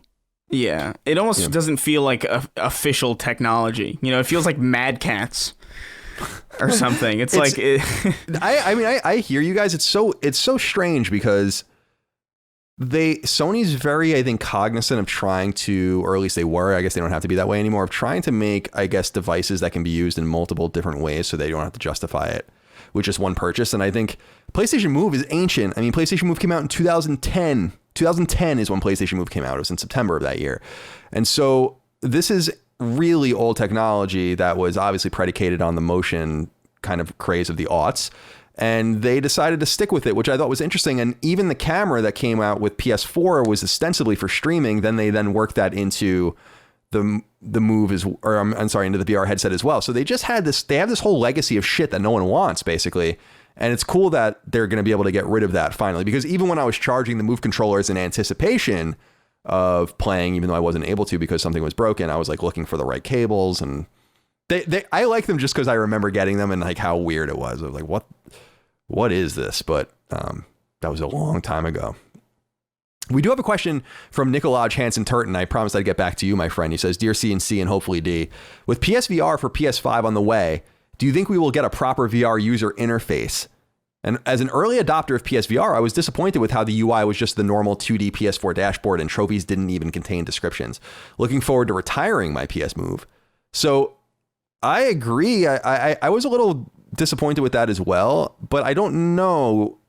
Dustin, you seem to be kind of in tune with this. I mean, do you anticipate that they'll have like some sort of separate UI, or are we just going to have like like the theater mode kind of PS5 in our face like it was with PS4? I would bet money on it that they will, if they're smart, because specifically when you look at Oculus Quest, what's really booming on that, first of all, that has its own interface. It's pretty much standard. If you have either a Vive or an Oculus, whatever, all of them have their own custom interface. But I feel like that custom interface is essential in the fact that so much of VR now is moving towards social spaces. So I wouldn't be surprised if maybe this could be the return of PlayStation Home. It actually makes sense this time, though, because you see apps like Rec Room, you see VR Chat, Valve has their own type of VR social space type thing going on. So VR multiplayer, not even playing games, just like hanging out in weird spaces with avatars is huge on Oculus and on Steam VR. So I would have to imagine that they're looking at the numbers there and be like, there's something here. This is what we need to do. And it's clear. We talked about the Move. It's clear that PlayStation VR Gen 1 was stitched together in a lot of ways. And part of that was to its benefit in that, like you said, they were able to let people use things they already owned and kind of bring down that value or the price in order to get more people into VR at a time when VR was so new and so expensive. Those expectations are different now. They need to have this, in my opinion. They need to have the proper UI, the proper experience, because the landscape is different. Yeah, very well said. Very well said indeed. We'll put a period on it there for now. But we'll be back to talk more about this. And when Chris gets his supplies, he's going to send me his VR that I bought him in the past so that future Colin could one day play VR again. Yeah. All right. So number 3, this is, I think, the justification for today's Square Enix, whatever it was, direct, but I was kind of underwhelmed by it. I'm curious what you guys think of it. A lot of intrigue here, of course. Number 3, at their digital showcase, Square Enix revealed more of its mysterious game, Project Athia. For starters, they've finally given it an actual name, Forspoken, and it remains a console exclusive for PlayStation 5, aiming for a 2022 launch. Jesus, hopefully it's not a 2022 launch, because that's like millions of years in the future. Although it's Square Enix, so who knows? Square Enix also showed off a little more of the RPG, which is being developed by their internal Luminous Production studio. The game revolves around a female protagonist named Frey Holland, who, according to a post on the official PlayStation blog, quote, must harness her magical abilities to survive in a fantastical and dangerous land called Athia, end quote. What little gameplay was shown seems to show off a quick, kinetic, open-world game, though little else is known about it. Luminous Productions, founded in 2018, is the official name given to a large portion of the Final Fantasy XV team. That game, of course, came out in 2015. Project Athia was officially revealed only last year in 2020. So this is another one of the Square Enix Sony collaboration games that seems like it's going to be a console exclusive, whether permanently or not. Very similar to Final Fantasy VII Remake and later on Final Fantasy XVI. They showed a little bit. I can't get excited about this game. I think for some reason, this, even though it's a different it's a different publisher, and Capcom was responsible for this. It just gives me Deep Down vibes for some reason, just in the sense of like it's this thing that was announced. I even played Deep Down, as I've told people in Tokyo. I played it once, and that game just disappeared. It's because it's like, oh, it's just a hypothetical thing, and it's this weird project, and for some reason I just get that vibe, even though it's a totally different project, totally different publisher. I don't know why I get that vibe. Chris, how are you feeling about what they showed? Yeah, I'm kind of with you. I kind of felt this way even when I saw it the first time. I was like, this looks really pretty, but I don't know really what... Being pretty is not unique now, you know? Like, pretty much anything can be pretty now. Like, it's just a matter of, like, whether or not your style wants it to be. Like, I think the Pathless is pretty, and that doesn't look realistic. So like the fact that like things are like looking more and more realistic to me is becoming less and less of a selling point, because I just know it's just a matter of just like, you know, it's just a matter of whether or not the developers want to do that. So this looks, you know, it's fine. I'm sure it'll be okay. I don't think it's going to be bad or anything, but I didn't see anything that really made me excited. Or like really like frothing at the mouth for more information about it. Sort of, I saw what I saw and I was like, all right. Yeah, I mean, Luminous Productions is interesting that Square is clearly trying to position them as their marquee studio. Mm-hmm. Dustin, I'm wondering if you took anything from this, because do you understand what I'm saying when I say this gives me Deep Down vibes? I'm not saying in terms of the gameplay. It's just there's something about this game that feels like it doesn't even exist. Now, I know that that's not true because they've gone so much further to confirm it, but I don't like these whole vague, very Square Enix style, by the way, now announcements of like project this and it's like, So how are you feeling about it? Because I know this is much more up your alley. It is a weird Square Enix thing to add project to do code names and stuff and then debut it. It almost feels like bad to me, because then some people get associated with a certain name and then at some point they got to flip a switch and remember it as a different name. Because I saw this announcement, I watched the trailer, and I already forgot what the new name was, which is what? Forspoken, you know. Which is not very good. No, whatever. Kind of a Gods and Monsters to Immortals thing. I was about to say that it's somehow more generic than Project Athia was. Yeah. Why not just call it Athia? Yeah. You know, why not? I think the game looks cool, though. I think what's cool about it, to me in particular, is that it definitely shares a lot of similar DNA, as you would expect from Final Fantasy XV, which is cool. I think the thing that I like about it is that it looked very... It's the word I'm looking for. There's a lot of like flying around verticality. Sure. And Final Fantasy XV had some of that I thought was sometimes great and sometimes terrible. So I like that they're exploring that aspect of this. And I like the fact that it doesn't look like Final Fantasy, which is weird to say, but Square Enix seems to like to do a lot of Final Fantasy-like games, right? With Bravely Default or Project Octopath Traveler. These are games that really could have the Final Fantasy name. They just don't. And to me, this looks distinctly different, and I will applaud that. Yeah, very well said. That is interesting. That's a good point. Yeah. Definitely gets us away from the Dragon Quests, the Final Fantasies, all the rest. By the way, did you guys notice... I'm sorry, Chris. Go. Oh, no. Did they have a release date for it, or... 2022 was all they said. Oh, right. Okay.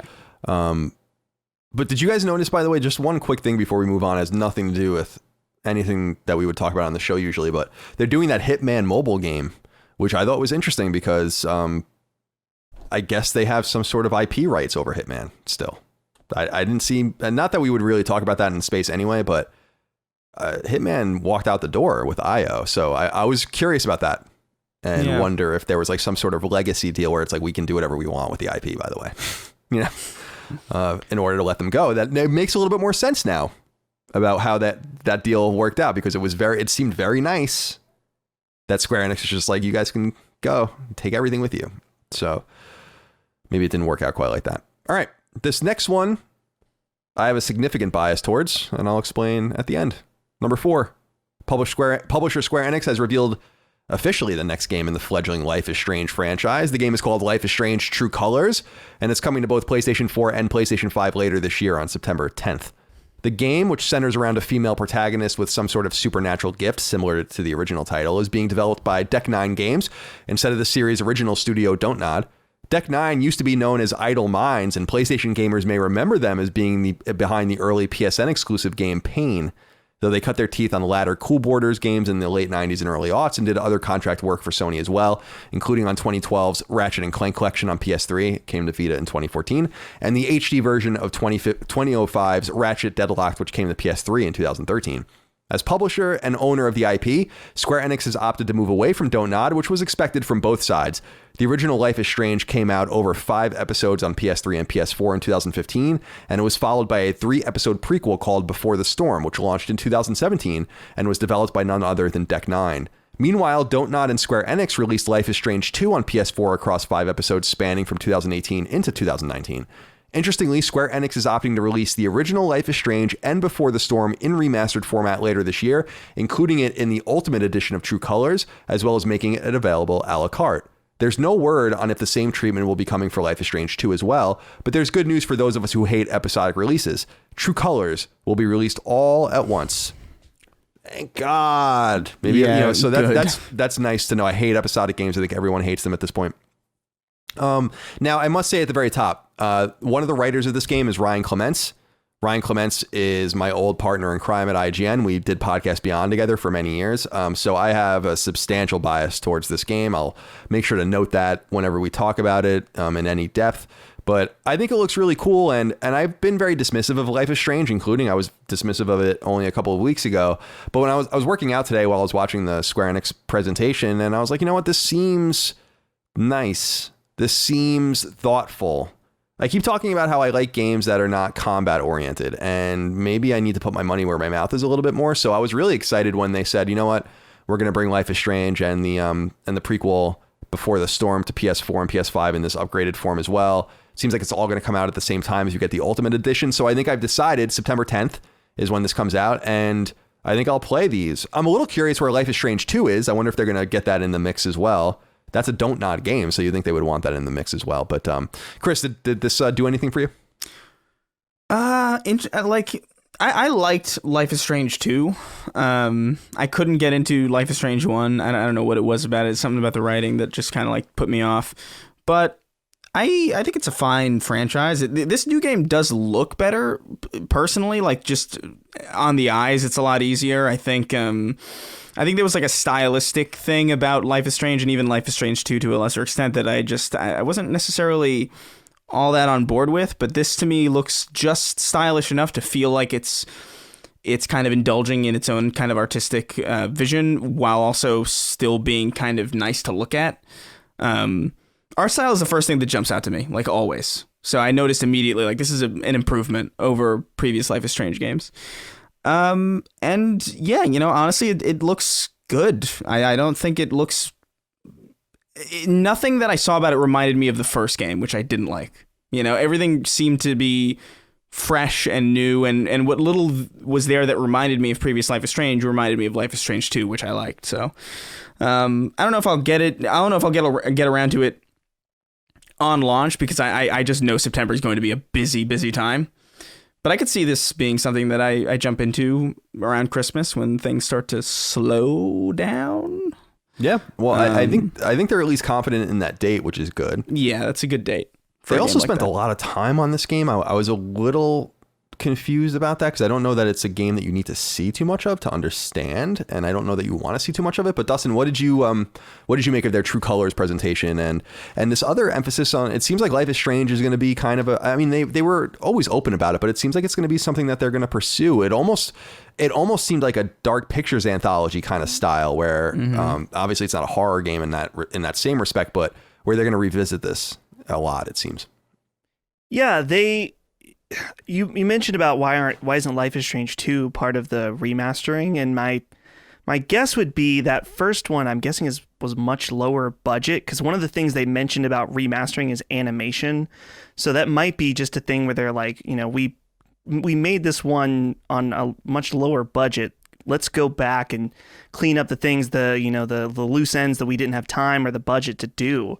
But I want to be open-minded, because I'm on the exact same page as Chris in that I do not like, or what I played of that first game, I did not like at all. I really tried to give it a fair shake. I played the entire first episode, and I think I played a good portion of the second episode, and the whole time I was like cringing hard. And it's weird. This is one of those situations where I've just come to accept that it's something I don't understand, as it, like, just Dustin Furman doesn't understand, because there are clearly millions maybe of people that love this IP. They love that first game. They do not see the flaws that I see, and that's totally fine. And I'm happy for those people. But I want to be open-minded about this new release. And Chris, it really surprised me when you said that you liked Life is Strange 2, because I had kind of just wrote it off from not liking the first game, and that maybe have been, was a little closed-minded. No, I did the same thing for a long time until my girlfriend was like, hey, we should play this. And I was like, yeah, it seems like a good game to play together. Why not?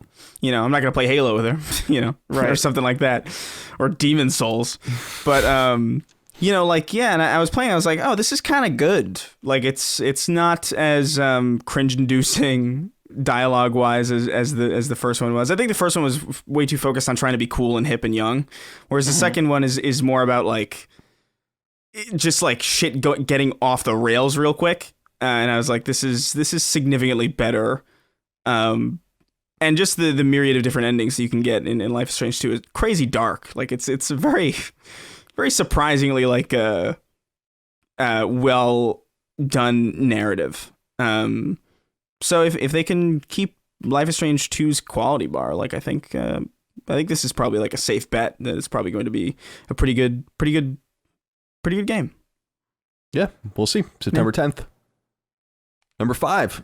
In addition to teasing its upcoming multiplayer third-person action shooter Outriders from developer People Can Fly, Square Enix also opted to spend time during its press conference here with its beleaguered, persistent online game, The Avengers. Developed by Crystal Dynamics, a studio which is also celebrating the 25th anniversary of the Tomb Raider series it inherited and made new. The biggest news most imminently is that the free PS4 to PS5 upgrade for Avengers is available for you to download now. In addition, Square Enix and Crystal Dynamics have outlined a roadmap for future support through the end of the year and possibly beyond. Perhaps most notably among the updates, a full expansion for Black Panther called War for Wakanda. So I couldn't help but think of you guys when I was watching this. I just was curious what was going through your minds. Chris, I'm fascinated by this conflict at Square Enix that's internal, where they have these two games now that both are going to require some sort of persistent attention. It seems like one has much more buzz, though, in Outriders. So what are you thinking about Avengers, their presentation here at the conference? Look, I think Avengers will always do well just based on the fact that it's an Avengers game, and there's probably going to be a lot of kids, even if this thing is like, because I remember I was in Best Buy recently and I saw Fortnite on disc. Oh wow! I was like, I'm too old because I don't understand how they sell that, but I'd imagine, like, if they put this out and there's like a refreshed Avengers game on, store shelves and people are interested in it, it's like, I could see it selling well, and like, I get it. And it's like a valuable IP. It's not something that you want to let slip, even though it costs you a lot of money to even make this thing. It's very clear to me that Outriders is the thing that people care more about. I don't know why you would have games in your own lineup that are competing in this way. And I guess it's technically not competing because Outriders is specifically, perching itself as, here's a looter shooter that isn't a persistent online thing, that isn't like, hey, this isn't a live service. So maybe that's their angle. It's like, here's our live service and here's our loot game that isn't live service. Give us money. But at the same time, I'm looking at this game, and every time I see this game, I somehow like it less. And I just don't understand. Like, who's playing this? I don't know anybody who's playing this. Yeah, I don't either, although I guess I'm not paying too close of attention. Dustin, what are your thoughts here on what's going on with the Avengers and with Outriders? I mean, that game's imminent. And by the way, it's going to be free on Game Pass, which basically has murdered it on PlayStation, I would assume, which I'm sure Sony's not thrilled about since they're going to be losing their rips. But what do you think?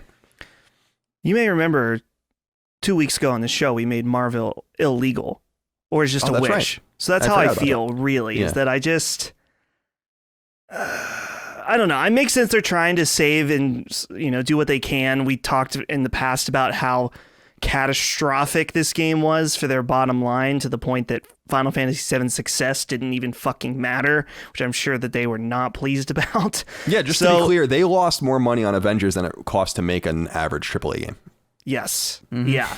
So they're doing what they can, and God bless them for that. I hope the best, and I know a lot of people still enjoy or say they enjoy this game. I see people tweeting about it every once in a while. I'm like, I don't know. Are you playing it? Because the Steam numbers, which I know is just one demographic, but Steam numbers say otherwise. So hopefully they can get this turned around. Hopefully it's something that people can enjoy for dozens of hours. But in the end, I'm not particularly interested. But Outriders, on the other hand, this is a more interesting scenario because Definitely.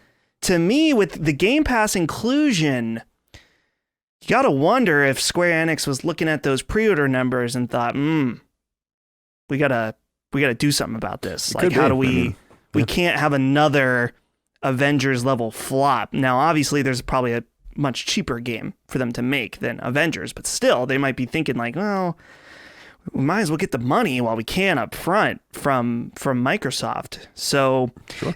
I have no clue how this game's going to turn out. I played it at PAX in 2020 PAX, one of the only events of 2020. I played it for like 2 hours. It was fine. I had a good time, but not a great time. And people are pretty positive on the demo, but no one seems to be like really, really excited. So I don't know. This is a hit or miss. This game is like either a low 7 or like an 8. The writing on the wall on this one is a little weird. Yeah, I'm interested in Outriders. Like, seeing it when I was working out, I was kind of a captive audience because I was like, oh, I can't, I'm not easily able to fast forward or anything. So I'm just watching the footage and I'm like, this looks kind of like a Colin game. Actually, I was kind of like, whoa, can I play it by myself? Am I able to play it by myself? I think I am. Yeah, I think you so. are. Yeah. So I think I might pick it up when the time comes. Not too far away now. All right, let's keep moving. Number 6. If you thought Sony was generous for giving all PlayStation gamers 2016's Ratchet & Clank on PS4 for free, then you're really going to like this next piece of news. Their so-called play-at-home initiative has been spread to include 10 more games. Beginning on March 25th, the following 5 PS4 games will be available for free for anyone with a PSN ID, even if you don't have PlayStation Plus.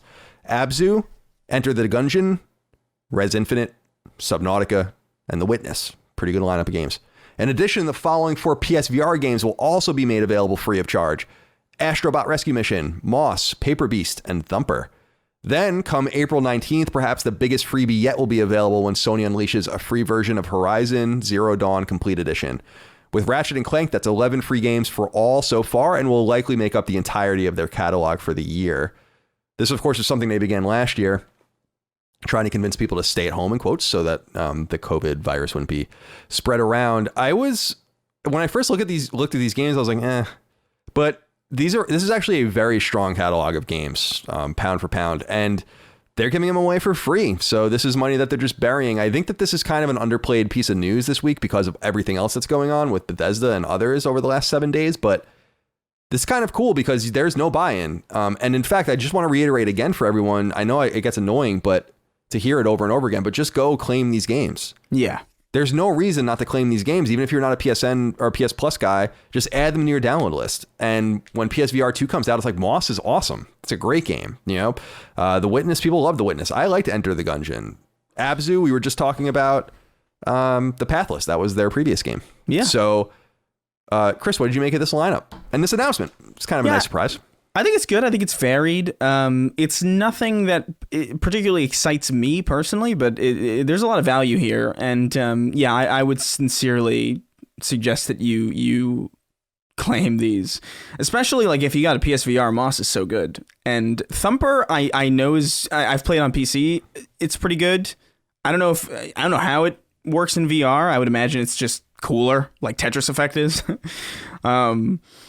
But yeah, I think it's a decent catalog of games. The Witness is a game that I know a lot of people like. Subnautica is like a kind of like a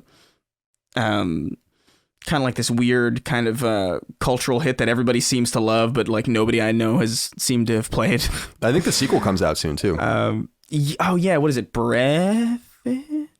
Wait, is it Breathage that's made? Oh no, Breath is just like being compared to Subnautica. Never mind. But Enter the Gungeon's awesome. So for that alone, you should definitely be pretty pleased. And Horizon Zero Dawn's awesome. That's a huge one. I don't know how many people wouldn't have Horizon by now, but on some chance you just waited this long, you made the right choice, because I mean that seems pretty much like a confirmation that like, yeah, we sold as much as we could sell on PS4. Like we're done. Like, yeah, and we put it on PC already. It's selling there, I think, pretty decently, I think. And you know, this is a good selection.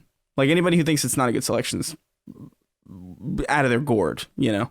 Especially because it's free. I mean, this is not even the PS Plus game, so... Yeah, you don't even have to be subscribed. You don't lose them if you... there's nothing to... you can't lose these for unsubscribing to anything. Like, you just own them, and you're good. Yeah, you can't look a gift horse in the mouth. Although, yeah, 3 first-party games, Ratchet, which wasn't a first-party game at the time, but really is now, Horizon, and of course, Astrobot. Yeah. So they're not losing any money really selling those, and it's a shrewd way. The Ratchet freebie is a very shrewd, like I said, very smart way that is going to get people to buy that new PS5 Ratchet. And Horizon, making Horizon free, the next big AAA game after is going to be Horizon Forbidden West. So shout out to Sony for doing that. I really think that that's pretty cool. Yeah. And we'll keep an eye out on if they add any more games to this, but I don't think they will. By the way, if you do have a PS Plus account, right now, you can download there for what, 31, 32, 33, 34. There are 35 or 36 games for you to download right now for free on PS Plus. If you have PS Plus, including these games. So the 20 PlayStation Collection games, which are awesome, for the most part, like very high quality AAA games. These 11 games, of which some of them are high quality AAA games. And then the PS Plus free offerings, including Destruction All-Stars and others. So pretty good time right now. Yeah. On PSN. Number 7. Take-Two Interactive and its 2K Games imprint have made a major deal, especially if you're a golf fan. They've signed a long-term licensing deal with arguably the greatest golfer to ever live, Tiger Woods. But the news doesn't stop there, because Take-Two has also acquired HB Studios, the team that used to be behind the Golf Club series, before segueing to work with 2K on PGA Tour 2K21. Okay, so the Tiger Woods news first. Woods, a winner of 15 major championships and 11-time PGA Tour Player of the Year, has licensed his name, likeness, and more to 2K, and will not be carried on the PGA Tour franchise. And will not only be carried on the PGA Tour franchise, but with other golf games that may be made by the publisher and its studios too. It's likely, therefore, that the PGA Tour 2K franchise will be known as Tiger Woods PGA Tour 2K beginning in 2022. The other piece of news is also big, though. In acquiring HB Studios, 2K has expanded its internal slate of teams that already includes the likes of Firaxis, Hangar 13, Visual Concepts, and other studios we're awaiting their first game from, like Cloud Chamber and 31st Union. HB Studios is a Canadian dev founded in 2000 and is known almost entirely for its sports offerings, including cricket, rugby, and more. It has done contract work on the FIFA, NHL, Madden, and other series for EA, and was also responsible for RBI Baseball's revival in 2015. However, its golf club series started in 2014, put it on the map, and in 2019, 2K essentially swooped in to begin publishing it under the PGA Tour 2K moniker. So I know you guys wouldn't care very much about this. I don't care too much about golf, but this is a huge deal because, as you guys I'm sure know, Tiger Woods was aligned with Electronic Arts for a very long time with their golf games. So this is not only a direct poaching of Tiger Woods, but really a coup, especially because that franchise is dormant while 2K is coming back with this golf game that they're now annualizing. I love the shrewdness of 2K's approach. They found the studio, they found the game, they took the game, they made it into their own franchise, then they bought the studio, then they got Tiger Woods, their arch rival's go-to, and put him on the game. I mean, that's pretty much a knife in the gut. I love it. I love it. It's awesome stuff. Now, people have been noting, and people will know, Tiger Woods had a catastrophic injury last month. They noted, I went and looked for the direct press release because I always try to go to the source. And the press release says they have Tiger Woods quotes, but it's Tiger Woods said in January. So obviously this was all set up for months, but no one's bothering Tiger Woods about this right now. I think it was just time to announce this. Do you guys have any interest in going on about this? I'm sure you don't. No. Okay. Not really. I was looking over at my games thing because I have what is it? PGA Tour 2004, and that has an EA. Yeah. Is that Tiger Woods or is it before? Is that before? No, this is It's just PGA Tour. Tiger Woods. Oh yeah, there it is. So yeah, there you go. I mean, Tiger Woods. That's a PGA big Tour. deal, man. I mean, that's a big. I know that golf. A lot of people like eye roll golf. I've been known to eye roll golf myself from time to time. I like playing it, but I don't like watching it. But Tiger Woods is one of the biggest athletes in the world. It's a major deal for 2K. So, and you can see that they were trying to make other moves too. I mean, look at what 2K was trying to get the racing games from Codemasters too. They were trying to do the same exact thing. So this was all part of a grand strategy. And when they got outbid for Codemasters, they were probably pretty bummed because it would have been pretty cool for them to be like, we have NASCAR and blah, blah, blah, blah, blah, blah, and Tiger Woods and all this kind of stuff, which I'm sure is what they were planning on doing. But alas, number 8. Alas. Sports layoffs have hit publisher Activision Blizzard. The news, originally broken by the publication Sports Business Journal, indicates that nearly 200 people have lost their jobs, around 2% of their total workforce. However, where the internal cuts seem to come from makes some sense. Esports. PlayStation gamer favorite games Call of Duty and Overwatch are heavily wrapped up into Activision Blizzard's esports offerings, but COVID has pretty much destroyed their in-person business, at least for the time being. PR provided to various websites by the publisher indicates that they will continue to invest in live events and leagues, and website Bloomberg's reporting seems to indicate that only 50 of the lost jobs come from this vertical. Many of the rest are apparently casualties of the mobile market, including layoffs at Activision-owned mega studio King. Any news of changes to Call of Duty League in particular would have material effect on PlayStation, as their consoles are the official console of League play. So just a quick note, nothing too crazy here. Our very best to those affected. There is an interesting connection here for me because IGN used to run a thing called IPL. Do you remember this? IGN Pro League. Do you guys remember this at all? This was like a really early attempt, probably in 2010, 11, 12, something like that, to run like an esports league. And it was pretty successful. And then IGN sold it to Activision Blizzard.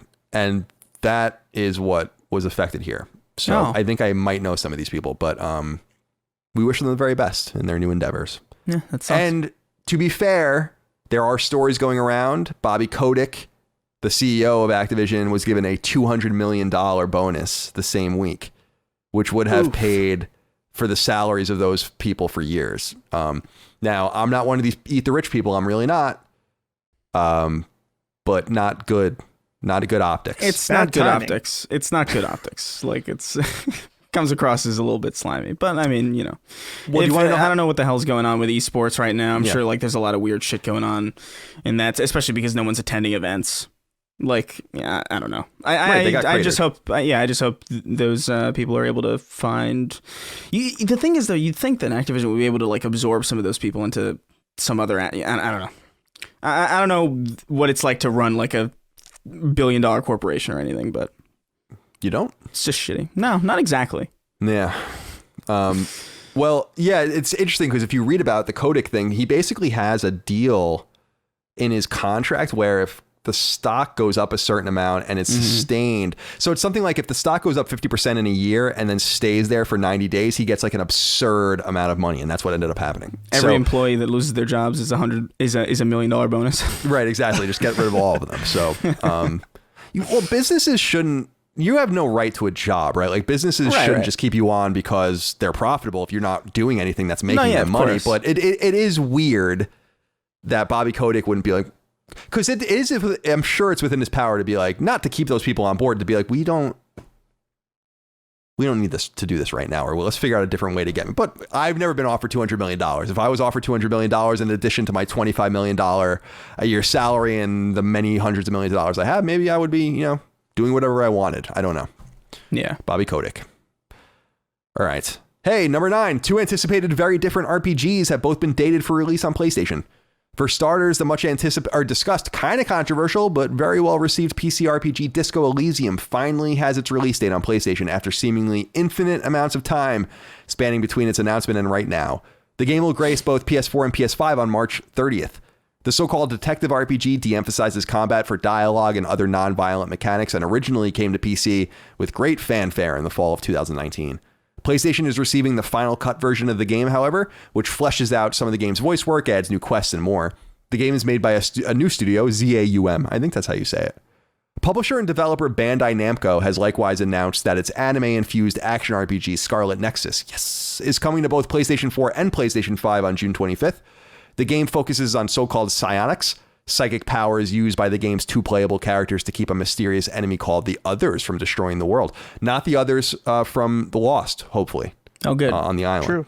Bandai Namco is playing up the connection of the team making this game to the team that made Tales of Vesperia, the beloved 2008 JRPG that was originally exclusive to Xbox 360. Likely a way to signal to players that this could be a safe bet after a few subpar entries in the Tales series. I was very interested in that because I do think that's a signal to people like me. Chris, are you interested in either of these games, Disco Elysium or Scarlet Nexus? Very different games. Disco Elysium less so. Scarlet Nexus, look, I'm not a big fan of anime stuff. I find the aesthetic a little bit jarring and just not all that aesthetically pleasing.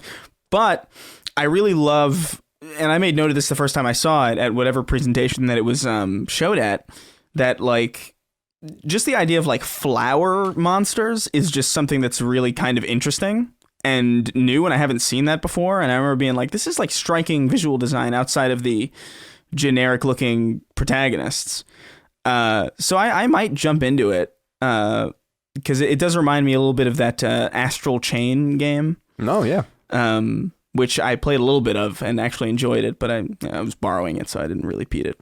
But yeah, no, Disco Elysium, maybe if it comes to PS Plus, I don't know. It looks, I know it's a good game. I can't get around to something about it. Just doesn't look unique enough for me to sink money down into.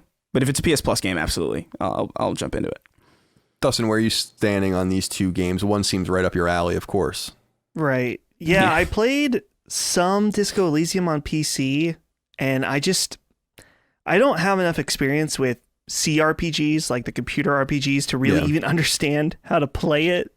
So I'm not a fan of CRPGs personally. Like OG Fallout and stuff. Yeah, like I just, or even Baldur's Gate and shit like that, where I'm like, it's just a totally different feel. Not that they're the same game, but you understand. Anyway. Right. Yeah. So if I was gonna play that, it would be on PC and not on PlayStation. But I don't think it's really up my alley. But Scarlet Nexus looks pretty good. I was watching a gameplay trailer, and I like what I see to the point where I'll probably just pick it up. I don't really need to see anything else. I'm good for it.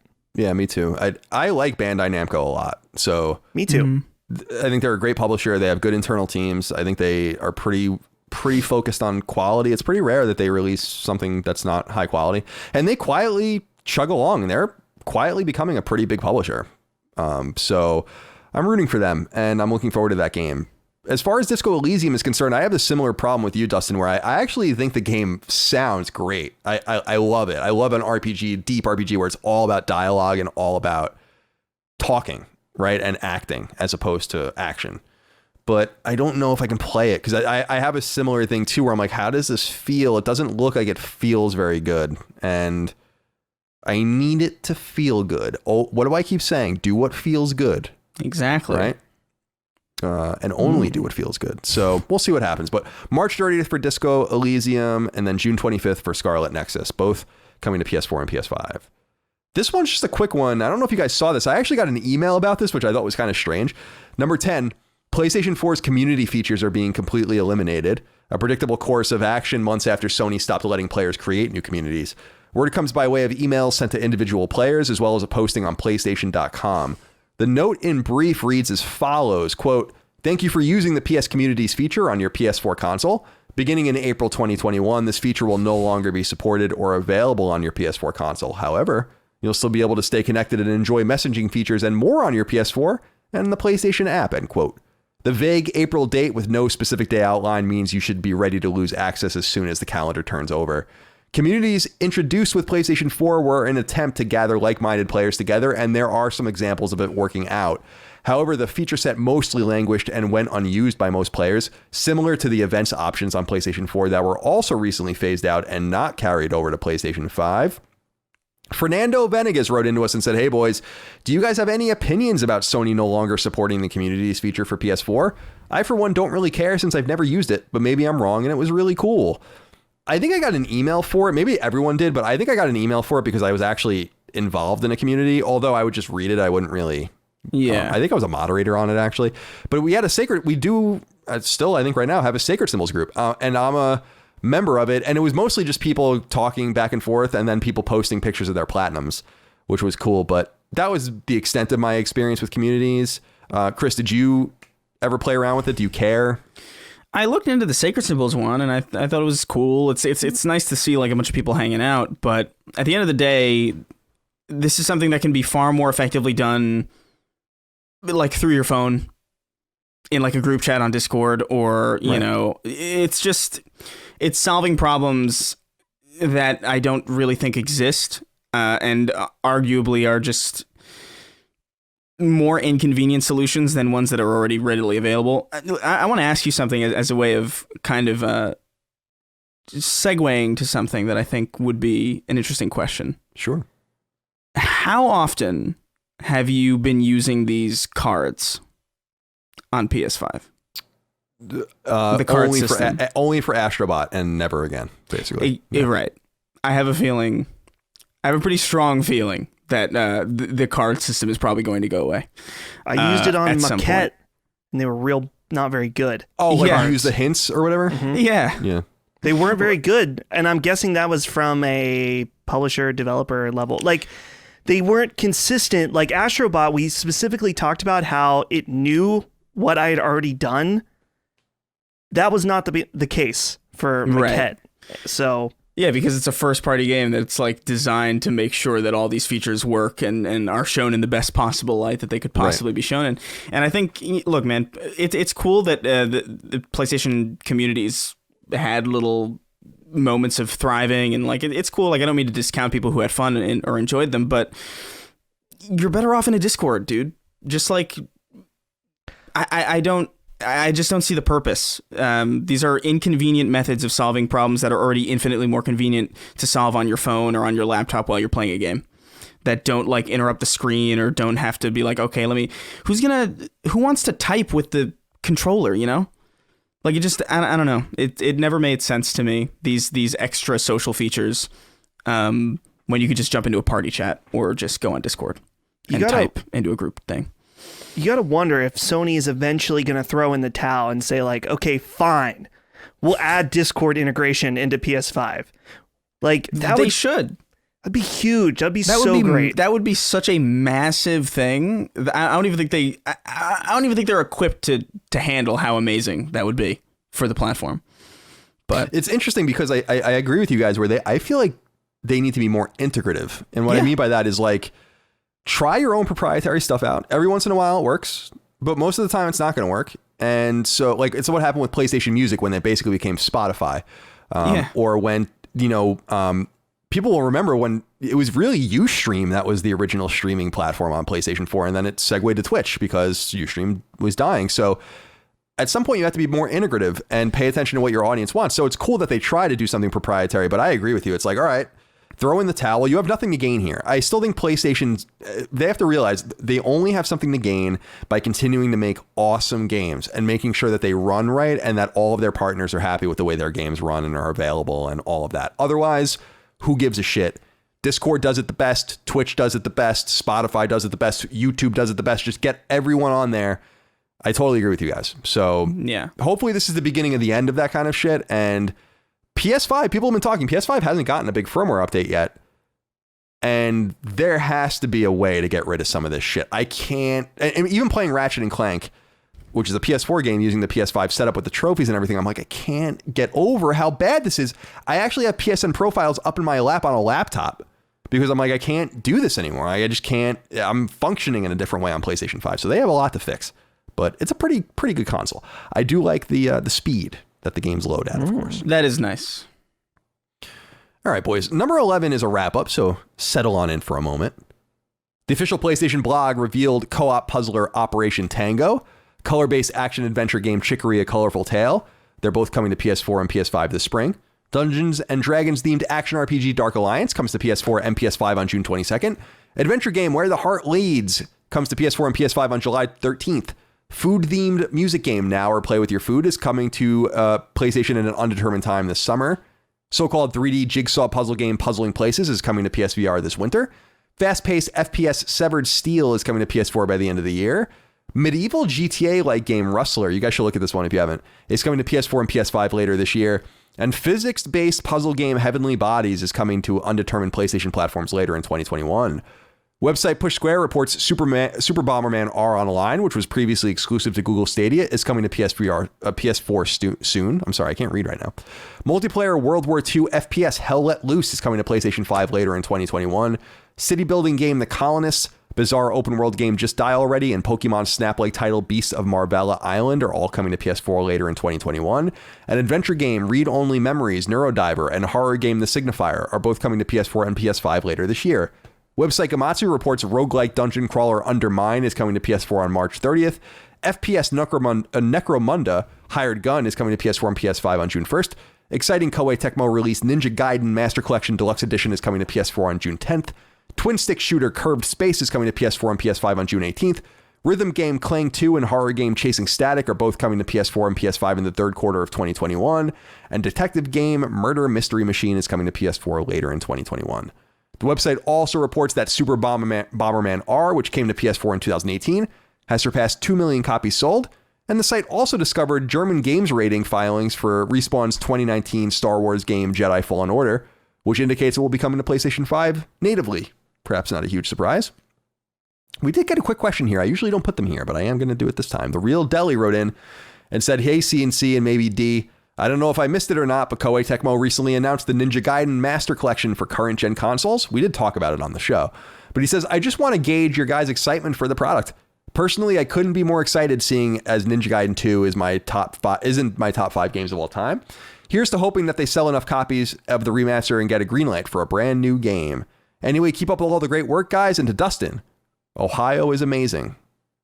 We had quite a few people writing in about that as well. You disparaged Ohio last week. We won't even get into it. Yeah, because he's Dustin lives in Western Pennsylvania. They have a lot of beef over there with Ohio. Oh, interesting. There's a lot of Pittsburgh and Cincinnati and Cleveland, and a lot of rivalries going on over there in that. I thought he was talking about the Stills, Crosby, Nash and Young song. Oh, that's also it is amazing, and then maybe he is. In fact, I don't know for sure. I am kind of excited about this because I don't feel like Ninja Gaiden has been ultimately very accessible recently. Mm-hmm. They released those Sigma games on Vita. They didn't run very well, and the sticks are not really great for it. And then they released, obviously, the PS3 games. Ninja Gaiden 3 came at parity on PS3, but these games are largely locked to Xbox in their purest form. And so I actually am excited about this, and I think I will be picking it up. Dustin, do you care at all about Ninja Gaiden? I don't not care. I'm actually intrigued just because now that I'm into these really difficult games, part of me is interested in checking that out, even though I mean they're not supposed to be like Dark Souls at all, but I know that they kind of can get brought up in that same they're obnoxiously category. Hard. Yeah. They're fast, so that's different, but otherwise comparable in difficulty, I would say. Ninja Gaiden used to be notoriously, when it came out to Xbox, 2004, I want to say something like 2003, that, something like that. It was like that game beat the shit out of people, and it was great. I really enjoyed playing it. Chris, you have a little bit more of the Xbox heritage? Is this something you care about at all? Yeah, I mean, I don't know if I have as much patience as I used to, and even back then I didn't have that much patience. Like I was so bad. I loved Ninja Gaiden, but I was so bad at it. Especially the 3D ones. I could handle the 2D ones, weirdly enough, more competently, but the second that first Xbox game came out and I played it, no, I don't have it. I was looking over at my game shelf to see if I had it, and I remember I don't have it because I sold it because I was so angry. I sold it to a friend of mine. I was like, you take this. I made more money off of that kid than I would have made at GameStop, though. So. Oh, definitely. I'm sure you did. Yeah, but I think it's something I'm definitely going to keep my eye on. I think maybe when it comes out, I'll probably grab it just out of sheer support. Probably won't play it for a while, just because I have a feeling there's probably going to be a lot of stuff out by then. But it's coming out at a bad time, June. Yeah, it's not a great time for that game, but it's definitely a good collection of games to have in your backlog, I think. So yeah, this is exciting. It's real cool. Agreed. I think we'll see how everything shakes out. I feel like that will be on sale pretty quickly too. Probably, yeah. Although Koei Tecmo coming into a new generation of their own success as well recently, so that's true. All right, let's get into listener mail. As tradition dictates, boys, we end every episode of Sacred Symbols with 6 questions, comments, concerns, thoughts, and ideas from the audience on Patreon. Remember to support us over there if you can. Patreon.com/laststandmedia. We really appreciate it, whether you can give us $1, $2, $5, etc. a month. Doing so gets you all sorts of perks, like submitting these inquiries. Michael Miller wrote in and said, greetings, CNC, and maybe some D. What would you want a PlayStation Game Pass to look like? Should Sony just work on greatly improving PS Now since they already have a solid foundation? Or should they make something entirely from scratch? My dream is the former, but with PS1 and PS3 download support. Thanks, and keep on being awesome. Chris, let's get into the nitty gritty here. Yeah. Sony does a Game Pass rival. I think we can all agree PS Now, as it's currently constituted, is not really that rival. No. Just structurally speaking, I don't think it's really a rival, but what would you want to see? How would you want Sony to approach this ordeal, if you would want them to at all? Yeah, I mean, ideally, like if you're asking me like what would I want a PlayStation Game Pass to look like, my answer would be exactly like it looks over on Xbox's side. Like Game Pass is, for people who don't, I know this is obviously a PlayStation show, and I know a lot of people probably don't have a lot of experience with it, but it is just awesome. Like it's so good.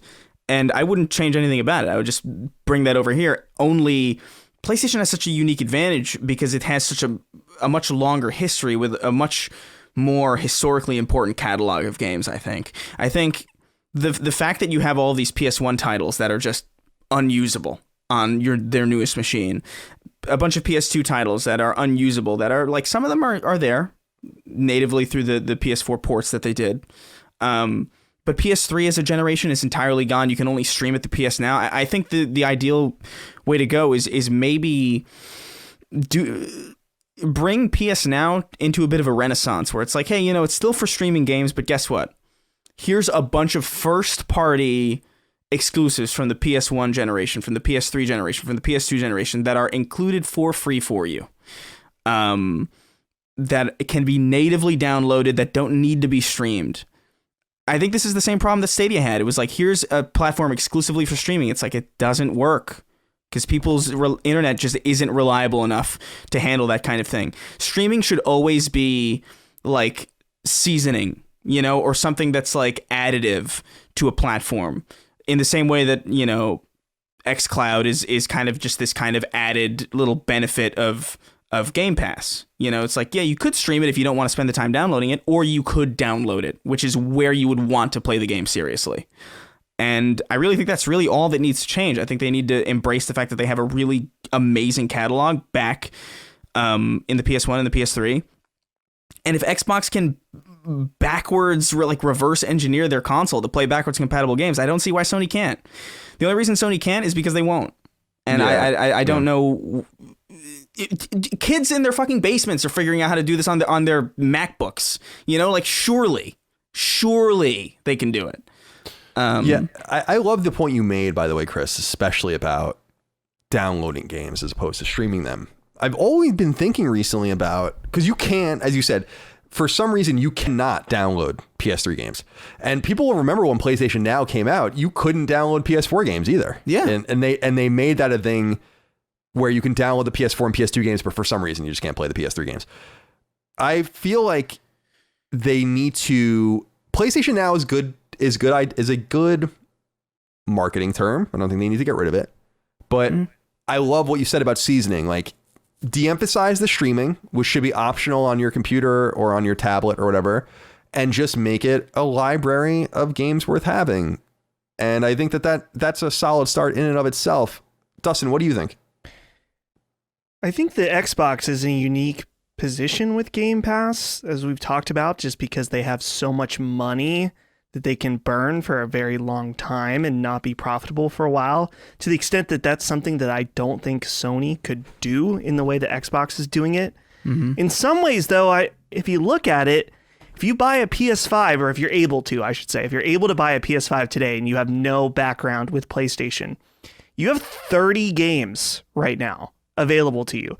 Now, it's not quite Game Pass, but certainly there's something to be said for that. And the amount of games that they're just giving away is pretty substantial. But if we're talking about specifically a PlayStation Game Pass, I don't know. I think they're in a difficult situation because people want it to be like Xbox and be able to get all of Sony's first party included. And I just don't think there's any reality where Sony gives up their ace in the hole for this right now. You know, Sony first party, that is what sells their consoles. That is their cream of the crop. You know, their Game of the Year nominated games. We talked about how they dominated Game of the Year categories last year for DICE and the other different award things. So I don't know what that means. You know, they do have a strong legacy. Maybe that could be one of the big pillars of their service, is they're like, hey, we're bringing back every generation of PlayStation. But I just don't see that being the case either, since it's very clear Jim Ryan does not give a single fuck about those old games. Yeah, he talked shit about Gran Turismo. Remember when he talked shit about Gran Turismo? When he said, who wants to go back and play Gran Turismo 3 or whatever? Which is an interesting thing. I mean, he's right. I mean, who really wants to go back and play Gran Turismo 3? It came out in 2001 or something like that? It's like, I don't think you want to go back. I don't think it looks as good as you think it does. But probably not. But like, dude, like, because I started playing KOTOR because it was on Game Pass. Like recently, I have no nostalgia for KOTOR at all. Which is from 2003. Yeah, which is from 2003. It's ancient by today's standards. It's not like, you know, but it's not far off from 2001. And like, I'm enjoying that game. Like, I'm finding this game that I would not have in a million years bothered to find, you know, had it not been for the fact that it was just readily available to me for free. And I was like, what the hell? And that experience in and of itself is really cool. And the fact that PlayStation has this huge legacy of amazing titles like this, like Legacy of Kain, I guess like the Crash and Spyro has been like remastered and all that, but still, like, even those original versions of those games have their own unique kind of charms and their own reason to play them again, I think. And it just seems like a huge missed opportunity. I wouldn't even say that they need to do the Xbox Game Pass route in the sense that they need to put out like, hey, here's our first party games for free. Just do what Nintendo does with their with the Switch and their virtual libraries. Like, hey, you know what? Every couple months, here's a couple of new PS1 games. Here's like 4 new PS1 games. Maybe you like it, maybe you don't, but it's value that is being added consistently. And you could be like, oh, I wonder what's going to be next. Oh, Legacy of Kain. Oh, shit. That's huge, you know, and if you mix and match generations, like here's PS1, PS2, PS3, that's a huge deal. And just not dipping your toes into that at all, I think is a mistake. But I understand, like, yeah, they can't go ahead and give away God of War Ragnarok for free, you know? No, they can't. They can't afford it. And I mean, Dustin, you're absolutely right. And I've been trying to explain this to people where they're like, well, you know, Game Pass for Microsoft will be profitable eventually. And I'm like, I don't think you get it. Game Pass never needs to be profitable, ever. It doesn't matter. You know, like, they are working with so much money with Microsoft. And again, I'm a Microsoft shareholder, so I'm just throwing that out there. But they're working with so much money, as been famously noted, their last quarter net income profit, their profit was twice as much as they spent on Bethesda. This is a company that wipes its ass with money. And as I said to Maddie, I think on our episode of Sacred Symbols Plus, Microsoft doesn't give a fuck about Xbox. It's not like it's not really a relevant part of their thing. Like I was saying, as a shareholder, when you like read their documentation and listen to people and stuff, no one's talking about Xbox. You know, it's Azure and cloud storage and all that kind of stuff. And it's really other things. And Xbox is really the beneficiary of all of the money that's made elsewhere. And it's awesome. It's a great position to be in. I wonder, though, guys, if the best solution for Sony, because I keep saying that the differentiator for Sony is quality. I'm not saying Microsoft doesn't make high quality games. Nintendo obviously makes high quality games as well. But Sony is very well known for the last, let's say, 7 or 8 years for making a few high quality Game of the Year contending first party games that they sweep the BAFTAs, they sweep the DICE Awards, they sweep the Game Awards. They do really well. And I wonder, guys, if the solution is simply saying like, Game Pass, that's great. You know, you guys can go have your Netflix. What we want to do is we want to have, and it's to what Chris was kind of saying, a selection. We want to have a boutique selection of curated games. Maybe we do it every month. Maybe we do it every 2 months or whatever. The 20 PS Plus collection games. Maybe we always have a stay-at-home game. Maybe we always have this, that, and the other thing. And I like the idea of them saying, like, we're just going to keep the quality really high. We're not going to give you 800 or 1,000 games. It's not going to happen. What we're going to do is we're going to give you 50 very high quality games, and we'll replace those in a few months with 50 more, 20 more to replace the 20 we removed. I feel like maybe something like that speaks to the PlayStation consumer in some way, because there is some sort of expectation of high quality. And Maddie was the first to admit it when I said this to him. I'm like, the Xbox One generation was a total wash for Microsoft. They didn't release anything. Yeah. Of the I would say the 10 highest quality PlayStation 4 games. There's like nothing on that level, you know? So why not take advantage of it while you still can? Because as the years evolve, Chris, as we've been discussing, when Microsoft gets their ducks in a row, they're going to start having a salvo of games coming out, and I imagine they're going to start being pretty high quality, and we're going to see that with Halo later this year, and see what you know, if the how the cookie crust crumbles, as it were. So yeah, what do you guys think about maybe taking a more, it's a risk, but saying because no streaming service really works like that, but it's almost like the Disney Plus kind of situation, where it's like Disney Plus is kind of the most maybe what I'm talking about, where it's like, we are Disney. Yeah. You know? So here are here's our shows. You know, here are our movies. You're not going to watch Mad Men on Disney Plus. You know, you're going to watch Bad. Aladdin on Disney Plus. And when you come to PlayStation now, you're not going to play. You're not going to play. I don't know, Bully. Maybe you will. Yeah. But you're going to play. We're going to bring back Starhawk and Legend of Dragoon and stuff. I don't know. Maybe I'm wrong. I think that's not a bad idea. I just think they need to just be wiser about how they approached the systems that they already have and that they already spent a bunch of money on. Like, I feel like Gaikai and like PS Now is just like sitting there doing nothing. Like, they haven't done anything with PS Now in ages, it feels like. You can't even, like, I even tried. I was like, all right, fine. I guess I'll stream Resistance, because I can't. They're just not going to put these goddamn games out. And you can only stream Resistance 3. What? Like, why? Like, why just the end of Resistance? You can what barrier is there from letting you at least stream the first two Resistance games that isn't there for the third one? Yeah, it doesn't. It's really confusing, and it just makes me feel like their back end is just like a warehouse fire. Like it seems so disorganized. It's like a paper tiger almost, where it's like, oh, how ornate. Look at how sleek the PS5 is. And then you go into it and it's like, why is this UI so weird? Why do I have to scroll over to the fucking off button? There's so many minor problems that could be solved in my mind so easily, you know, but I don't know. I wonder, and Dustin, I'll kick this one over to you, I guess. And as we wrap up this question is it an option for Sony to do nothing? And I've been wondering this as well. Like, Sony's response is often to do nothing. And it's worked out pretty well for them, you know? Microsoft went on this remember, the Bethesda deal is a big deal, but Microsoft went on an even more substantial shopping spree a few years ago, and Sony didn't do anything.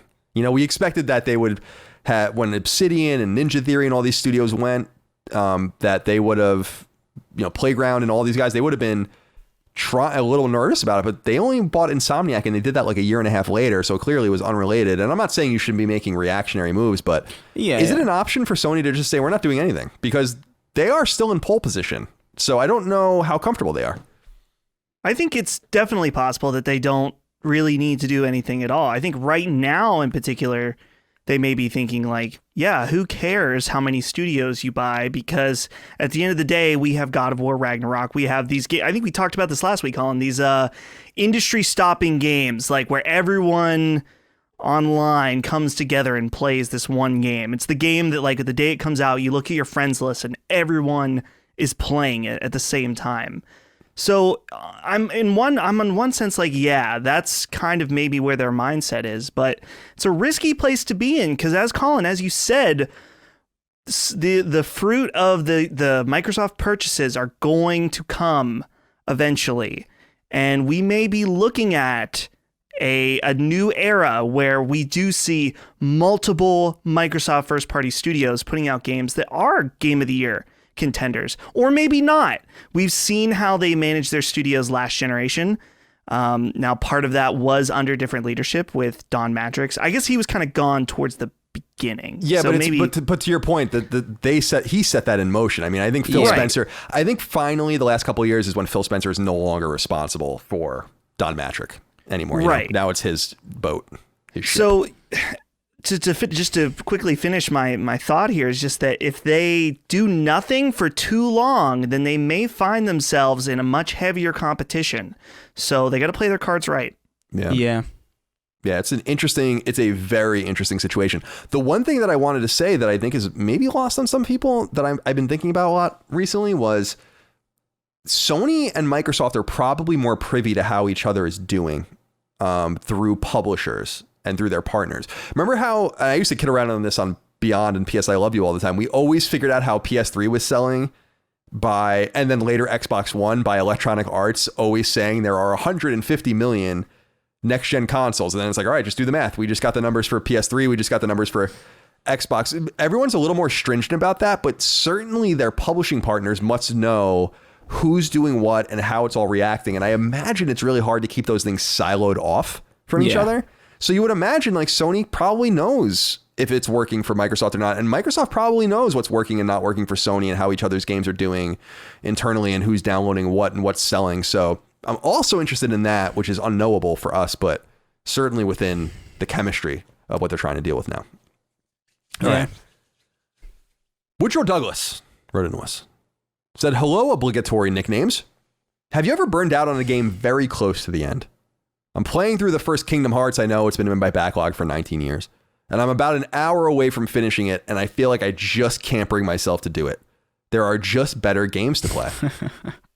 I have been here before. I don't know if I get an hour away from the end of a game, an RPG. I mean, at that point, you need to just finish the game. But I mean, look at my trophies. It happens not often, but it happens where I'm like, I'm 2/3 of the way through a game. I try not to do that so much anymore, but this one bothered me a little bit, Chris, because Woodrow not only played Kingdom Hearts, I don't know why you would do that, but also he got an hour away from the end. You have to just finish it.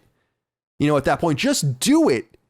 Even if you have to drop the difficulty or spoof it or do whatever you have to do, you might as well just see the end to the end. What do you think about Woodrow's dilemma here? Yeah, no, I mean, I'm notorious for this. I burn out on games real quick. Like within, I think, even if I'm liking the game, I'll just be like, I don't have time. And then I'll stop and then I'll forget why I liked it because I've played like either 3 other things or I've played nothing and just like worked. But oftentimes I'll put a game on for like 5 to 30 minutes and then never touch it again. It really needs to sink its teeth into me and like really grab me in the beginning. I almost completely wrote off God of War 2018 when I first played it because it started off with this like typical kind of like slow, like, oh, he's touching the tree. Oh, how artistic. Okay. I'm walking in a straight line with the tree to a boat. Oh my God. Okay. But then that fight with the stranger, Baldur, happens. Yeah. You've played it. Everybody's played it. I understand. I'm also trying not to keep it vague just in case anyone complains about it being spoiled. Whatever. Yeah. Deal with it.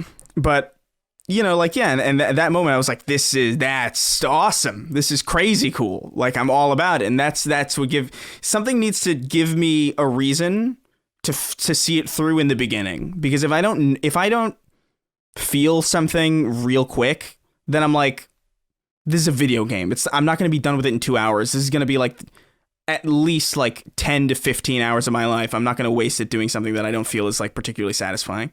Sure. But I don't think I've ever gotten to like 90% of the way through something and then just stopped it. At that point, I'm like, no, at that point, it's kind of like the opposite thing where it's like, I'm too invested in this to not finish it and be done with it. Yeah, you got to check it off your mental list at the very least. Yeah. I mean, because this is going to haunt you now. I think you're exactly right. Yeah, this is a strange one, I think. Dustin, defend Kingdom Hearts honor, for God's sake. Well, here's the thing. He may think he's at the end, but Kingdom Hearts suffers from never-ending game syndrome, where you think you're at the end because it's very climactic, and then you realize, no, this is the end. And so I've had this situation where it's like you plan to finish the game and then you're up and it's like 4 a.m. Yeah, that's the worst. Because it just never ends. That happened to me with Dragon Quest XI when I finally was like, I got to be done with this. And I started playing it at like 6 or 7 at night and I was up until the sun came up. the next morning. I need to talk to you about that because Holly, I think, is getting very close to the end, like really close, to the point where our friend Matt was over and he was like, "Oh, what is going on here?" She's like, "Oh, this is Act 3." And he's like, "I thought the game was over at this point." Oh my god, dude, I can't even with Dragon Quest 11. I mean, I really liked it, but it's just like she's getting close. Yeah, she's close. Yeah. No, we'll just say that. Anyway, as far as games that I burned out on, one of them is a game I still think I'm gonna finish. Dude, there he is. Yeah. The game that I want to finish still is 13 Sentinels. Me too. It's too fucking long. I'm just gonna say that. It's about 10 hours too long. Because I think I'd like to think that I have maybe 5 to 10 hours left, but it just feels like we should be wrapping things up at this point. Last time I played it. It's a good game, very interesting, very good drip feed of story elements, but it's just a little bit too long, in my opinion. Chris, imagine if Days Gone began with a flashback between Deacon and his wife at the river. Would you have ever even gotten past that? I don't think so. Like I hate that. Like because dude, like the reason Doom 2016 grabbed me in the first place, and I'm actually proud of myself for having gone so long without referencing Doom 2016. Yeah, sure. I might add, should be applauded. But like that game starts off and it's immediately awesome, like instantly, and it's like, okay, I'm on board. I'm on board for whatever the hell this is, and it's like it's intros like that really really grab me and like really make me want to finish something. But I'm looking over. It's always nice to have a visual representation of like the games that you own, because Definitely. 2 games are actually coming to mind right now that I actually did get kind of close to the end and stopped. Interestingly enough, it's a game that I really like. 2 of them. Far Cry 3, because there was a point, and I think, Colin, you know it. I actually don't want to spoil anything about Far Cry 3 because Far Cry 3 is great. Yeah, it's awesome. But there is a narrative point where there is a bit of a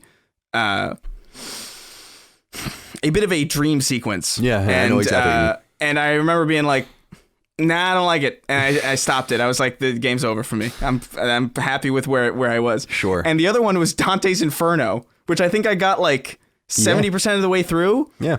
And then like I hit this puzzle and I just sat there for 2 hours on this puzzle. And I just sat and I was like, I am not a smart man. I can't do this. So I just shut it off and I never went back to it. Even though those are 2 games that I actually did enjoy like quite a bit. Yeah, that's a visceral game, so not a huge surprise that you would pick that one up. What I remember about Dante's Inferno was that it was on PSP, which I always thought was weird. What? But yeah, there's a PSP version of it. Whoa. Okay, I didn't know that. I didn't know. It was definitely just a God of War ripoff, but it was a good one. Yeah, sure. So, all right, Michael Jacobson wrote into us and said, "Hey, CNC. With the recent news of PS5 sales data, I'm surprised I've not heard anyone talk about how many of these consoles are still in the hands of scalpers. I'm sure that number is astounding, and I'm guessing that's why Sony isn't bragging about their sales numbers. This may also explain why many games are still slated to come to last gen, even though they've sold millions of consoles already. I have to imagine that many of these purchased consoles are sitting in their boxes. Sony must have a way of tracking how many PS5s have been sold versus the ones that have been activated. Thank you for all that you do." I've actually heard this argument a few times. I wanted to bring this up just because I totally disagree with this take. And I'm wondering what you guys think as well. There's this theory out there that scalpers are buying PS5s and then holding them. But what about the market suggests that that's true? And if that was happening, then wouldn't they be satiated at some point and then PS5s would become much easier to find? In other words, this theory just suggests that there are basically an infinite number of scalpers buying and then holding PS5s. But what's really happening is that PS5 is still briskly selling on the black market, which is unfortunate, but true. Yeah. As long as PS5s can continue to sell for $500 plus 1 penny, the black market is gaining more value than the market or the real market for the console. So I just wanted to bring that up because it's nothing to talk about, but I keep hearing that and I want people to just kind of recalibrate their thoughts on that particular aspect of what's going on. I don't think scalpers are buying consoles en masse and holding them en masse. I think some people might be, but I think pretty much every console being sold is finding its way to the person, you know? Yeah, I would say so. I'm sure there's like some percentage number of consoles that are probably like sitting in some asshole's mansion somewhere. Like, I don't know. Yeah, but I don't think I don't think it's like a staggeringly high amount. Like I don't think it makes up like I would be shocked if it was more than like 4% or like, you know, like even that number would shock me. I would. My whole question is like, why? Why would they do that? You know, They're just why like would waiting you to see who will. Like, I could see like there's definitely some people holding on to him for like, I could get like $1,000 off of this dude. You would and think like maybe the, like. But you think bidding. the price is just trickling down, right? It is. They must be crossing at some point, right? Yeah. There's any number of factors that. What do you see, Dustin? I was going to say the current going rate of a PS5 disc edition on eBay appears to be around 800 is the sweet spot. So people, that's a 60% premium? You know? But it used to be over 1,000. Wait. But this is a PS5 that you can buy now, right? These are sold. He's saying that that's the value, the black. That's not a black market value, but that's the market value, like resale value of the console new. Right, but are you looking at like a listing of a PS5 available for sale on eBay? I'm looking at PS5s that have sold today. Oh, okay. They are selling for approximately. I mean, some of them are. It varies a little bit, but overall, it's around 800. Because what I'm saying is like if there are PS5s for sale on eBay, then that would indicate that, yeah, there's probably like a decent amount of PS5s that are probably just sitting there. Sure, but I mean, it's unknowable, but to me, it indicates that might be true because if the price is high and someone got 10, then they just trickle them out and also maybe stay off the radar if they feel like they're doing something wrong. But you would think at that price, just keep cycling. Yeah, you know? I would imagine. Because what was it? It was like people were paying like $1,000. I don't think people were going much higher than that. So over the last 4.5 months, there's only been a small decrease in demand, man. Sony, if anything, I got to say, must be pretty fucking thrilled. You know, if the only thing that they're not happy about is that they could sell so many more. That's the problem, is that $300 premium suggests that Sony could sell so many more if they could just make them. And that must be they must be like, because you only get one shot at it. You know, you only get that one boom. Yeah. All right.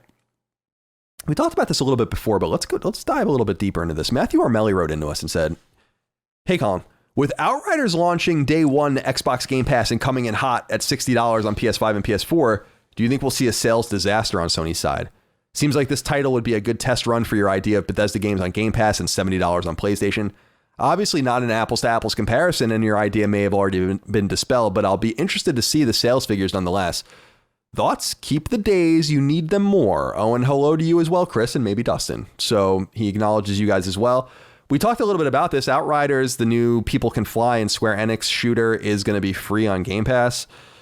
I think that's a massive deal. The problem, though, Matthew, is that we don't often get granular sales data anymore, especially without NPD access, like deep NPD access. So we're not really going to be able to tell what side was affected and what side wasn't. But I said earlier, if I'm Sony, I'm pretty pissed about this. I mean, this is part of the deal, but just because they're going to lose their 30% rip on every one of these possible games, the embarrassing thing, though, on the other side would be if the game just did better on PlayStation anyway, which would be another kind of sign. And so I'm interested to see how this goes. But we discussed this largely earlier, so I won't go too far into it anymore, except to say that I think Square Enix needs to play both sides of the fence here. And they are so deeply in PlayStation's bed that I think that something like this is easy for them to do. Don't you think? Mm-hmm. Yeah, I think this is going to be it'll be interesting to analyze the data on this. I mean, I think certainly the thing that's interesting about it is like it's certainly going to sell more on PlayStation. Right, you would imagine, because one way because or the other, there's no incentive, there's no huge incentive to buy on Xbox if it's already available on Game Pass. The flip side to that is, I saw something really interesting on my feed the other day where somebody was talking about how God of War 2018 sold, I think, what is it, like 10 million units or something? How many? Do we know how many units God of War sold? Yeah, it's about 10 million. 10 million. And I saw the other day too, Sea of Thieves just was like, "Hey, we got celebrating 20 million players." I'm like, "The fuck?" Yeah, it's huge. I thought this. I like Sea of Thieves. I had no idea it was technically twice as big as God of War is. That's insane. Like I had no idea. So like it could be like an interesting thing where it's like, yeah, it might sell more on PlayStation, but like the ecosystem and the amount of players on the Xbox side, and like I don't know how Outriders is monetizing. I don't know if there is any monetization. I don't think so. I think that's like the whole point. So it might be like a wasted effort, but I would imagine there's probably going to be infinitely more players on the Xbox side. Like that's just how this tends to work. if you give something away for free. That's a big reason why Fall Guys exploded, and a big reason why what's the Psyonix game that I can't Rocket for some League? reason? Rocket League. Yeah. Rocket League's a bad name for that game, by the way. Yeah, it's bad. It was because it's a sequel technically to that that one with the ridiculous rocket cars, whatever. But we'll see how it all shakes out. I just think, Matthew, unfortunately, we don't have the requisite data to really know. Yeah, and actually also cross-play games, just generally speaking, it's going to kind of blur the lines between what's even happening or not. And then, like Dustin says, you're going to have to keep an eye on like Steam charts and then kind of do the math from there. It's interesting. I like doing the math and figuring it out, but we never really know for sure, which is frustrating. Yeah. All right. I'm interested to see what you guys think of this next one. Tony Rigatoni wrote in and said, Colin, on the most recent episode of Knockback, so that's the podcast I do with my brother about retro and nostalgia things. He says, you stated that anybody who plays Final Fantasy VII Remake without having played the original is a poser. While I also am wary of fandoms being flooded with unwarranted and uneducated hype, don't you think this assertion leaves no room for those with good intentions to get into a franchise? I think this ignores the fact that the beginning of a franchise is not always the best entry point.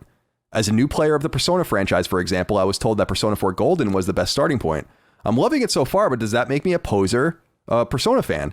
Is one not a real fan of a franchise until they've gone through all the tomes of old? Chris, Dustin, please defend my point and save me from having to play through all of the previous Personas to prove my worth as a true fan. All right. So I did say this, and Dagan and I had an interesting conversation about this. I don't think the comparison you're making, Tony, is apples to apples, and I'll be interested to see what the guys think. Final Fantasy VII is a game. Final Fantasy VII came out in 1997 on PS1. Final Fantasy VII Remake, as the name suggests, is a remake of Final Fantasy VII. Came out in 2020. Playing Final Fantasy VII Remake without having familiarized yourself with Final Fantasy VII in any way is a poser's move. Now, it doesn't mean you're wrong for doing that. I don't give a fuck what you do. You can play whatever you want, But why would you want to play Final Fantasy VII Remake without even knowing what the original was? What draws you to Final Fantasy VII having no experience with Final Fantasy VII? You know what I mean? I think that's a reasonable question to ask. It's not a gatekeeper-ish thing. And I think the Persona example is not a good one because similar to Final Fantasy and Persona, these games are largely are separated from each other with just tethers like chocobos and, shit like that and magic spell names. And I know Persona is the same way. Yeah. And otherwise, they're individual stories. So jumping in as a Final Fantasy fan, in quotes, as Final Fantasy with Final Fantasy 15 is kind of not relevant because you don't need to know anything to experience Final Fantasy 15. To experience Final Fantasy VII Remake the way it was supposed to be experienced and to understand it and appreciate it fully, you need to know Final Fantasy VII, period. I don't understand how that's even, it can be possibly disputed. I see, Dustin, that you're being very emotive. So I don't know if I want to... I'm throwing... See, this is my flag on the play here, Colin. Unnecessary gatekeeping of Final Fantasy VII Remake. It's a remake. Now, I know it... I don't want to get into spoiler cast. You can listen to Colin and I's spoiler cast. But there are tons of people that do not want to go back and play a PlayStation 1 game. Would they get more out of it? Yes. I agree with you on that. Of course. Way more. Would. But no...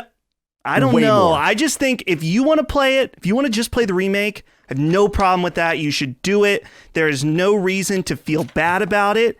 And if you want to maybe get some of that experience without having to play a PS1 game, which of course, it's nice. It's available on PS4. That's fine. Yeah, I platinumed it. It's there for you if you want it. But if you maybe want to just watch a YouTube video or something and then play remake, or maybe you just want to play remake, that's fine. I think it does a good enough job. Maybe that will change in part 2. We'll leave it at that. But I think it's unnecessary what you said, Colin. Fair enough. Chris, what is your opinion on this matter? Because Final Fantasy VII Remake is it's a remake, but it's also like this weird kind of it kind of almost in some ways relies on people having played the first game with like the subtle changes that they make and like the subtle like even just like the changes they make as to like when Sephiroth appears and like all these like little things that I feel like it's more of like a reimagining that kind of builds off of people who have played the original. I don't think it's a bad thing to play it if you haven't played the original. I've played like the original a little bit, but like the gameplay to me of the original is just like I'm not that big into turn-based. The only thing that was driving me through the original Final Fantasy VII was the soundtrack and just the art of it, and it was just not enough to sustain my attention. So like I was going through the new one, and I was enjoying my time. I was like, I could finish this, and I never did, but but like I don't think there's anything wrong necessarily, but I do think this is one of those remakes where I think it does kind of. I feel like you should at least familiarize yourself with like what the original is. I don't even think you necessarily have to play it, to be honest. I think like even just like if you think it's too old for you, you could like go through like some I bet some nerd on YouTube has like some video detailing Final Fantasy VII in 10 minutes or something like that. Yeah, some like the original, and like I'm sure there's like some condensed, abridged way that you could experience all the things that would accentuate what's cool about the remake. But I do think it's distinctly different than like the Insane trilogy or like the Spyro games, where it's like this is just like a remake almost exactly to a T. Whereas like it's not really that connected to the original other than it's just built on it.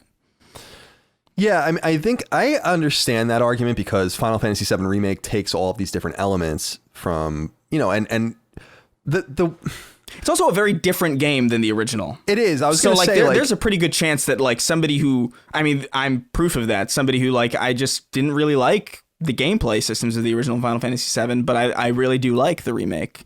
So like even if I wanted to go back, it would just be grueling for me and probably like not all that enjoyable in comparison to just kind of like filling myself in as to, all right, what's the important shit that I need to know? And then I'll play through the remake and I'll be like, oh, that's cool. They changed this. And like, oh, whoa, he doesn't show up there at this point in the original and like stuff like that. I think it's one of those games that like weirdly behooves you to study. It's like a weird one. I was going to say like there are different elements of like Crisis Core really plays in and other things. And clearly they are reworking the story, I mean, substantially. But yeah. And I won't go any further than that, but I don't know. Maybe you're right, Dustin. Maybe I am a gatekeeper. I just don't think I typically am a gatekeeper. I just think this is one of those examples. Go ahead. I think, here's the thing, Colin. I think that your gatekeeping is usually applied to yourself, to your own detriment.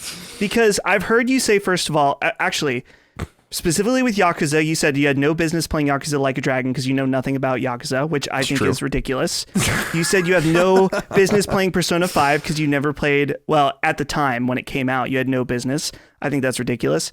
And you said you didn't want to play Metal Gear Solid 5 years ago because you had fallen out of the franchise at that point, which I think you eventually did play some. Yeah, I did play MGS5 for a little while because I hated 4. The point, though, is that oftentimes... Really? Yeah. I'm so happy.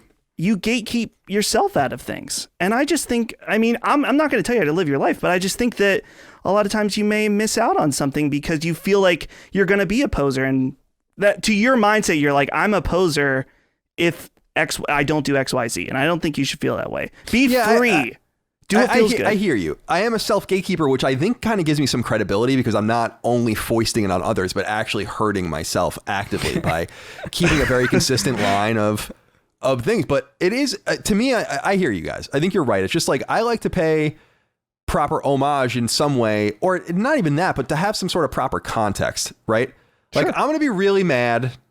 I'm going to say it again. I'm going to be really mad when people play Rift Apart and didn't play Ratchet and Clank 2016. Okay. I'm telling you right now, I'm going to be mad about it. So I'm just letting you know I'm going to be mad about it. And you guys can do what you want with that, but I'm going to be upset about it. You know, it's, when I saw The Force Awakens, I had not seen a single Star Wars movie prior to that. Really? Dead serious. Wow. My friends like that. 100%. What did you think? All of right. it? It was fine. Yeah, it was a movie. It was fine. Like, no, well, yeah. The thing is, like with Star Wars, I was just like, I know everything that happens already because it's so pervasive in popular culture that like, even when I watched the originals, I was like, oh yeah, I knew all this. Like actually, just straight up. But you know, I think you miss out on some cool shit if you're just too stringent about when you jump in, because you can always go back. And sometimes it's cooler to go back, honestly. Sometimes you like pick up on shit retroactively that hits you differently than you would if you had played it sequentially, or like, you know, I don't know.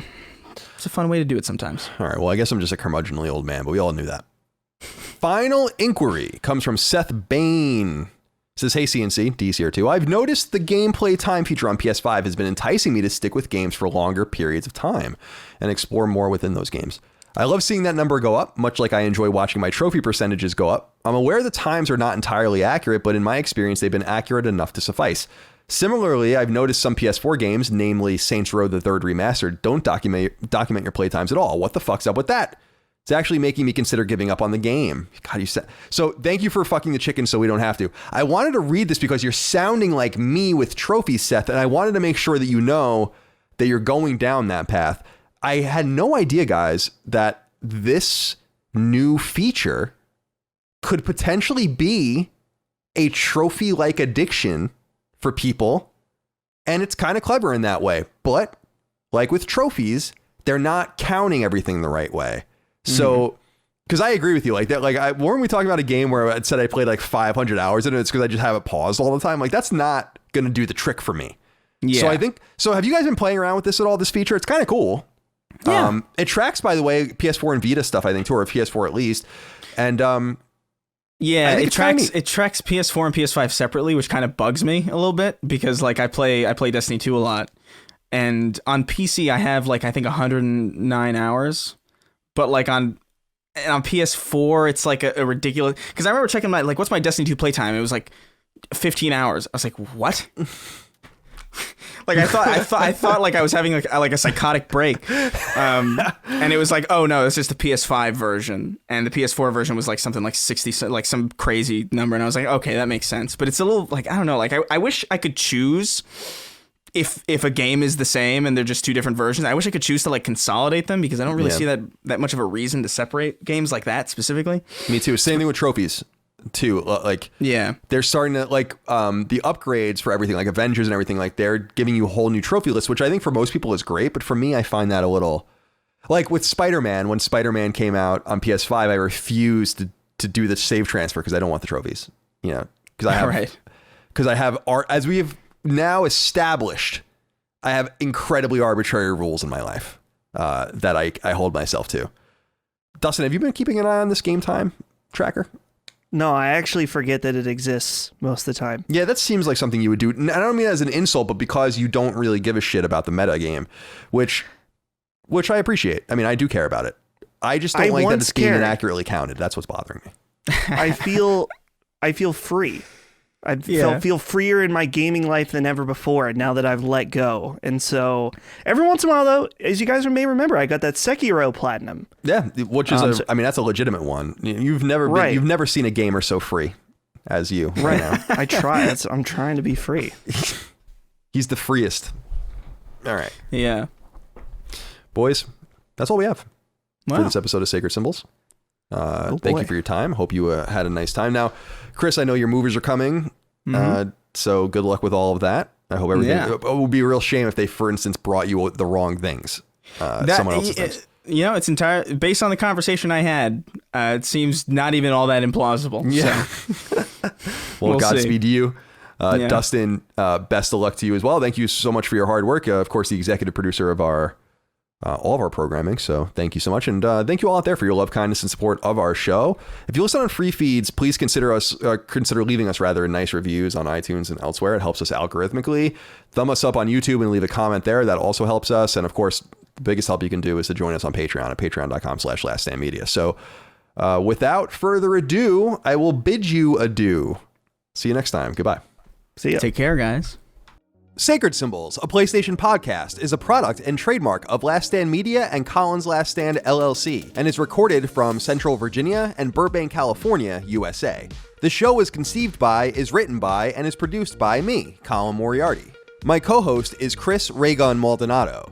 Sacred Symbols' executive producer is Dustin Furman, and the show is edited by associate producer Ben Smith. All of Last Stand's theme music is by Ramon Narvaez. As you know, all of Last Stand Media's shows, including Sacred Symbols, are fan-funded on Patreon at patreon.com/laststandmedia. The following names are at the producer support level or higher on Patreon, and we're grateful for your kindness and generosity.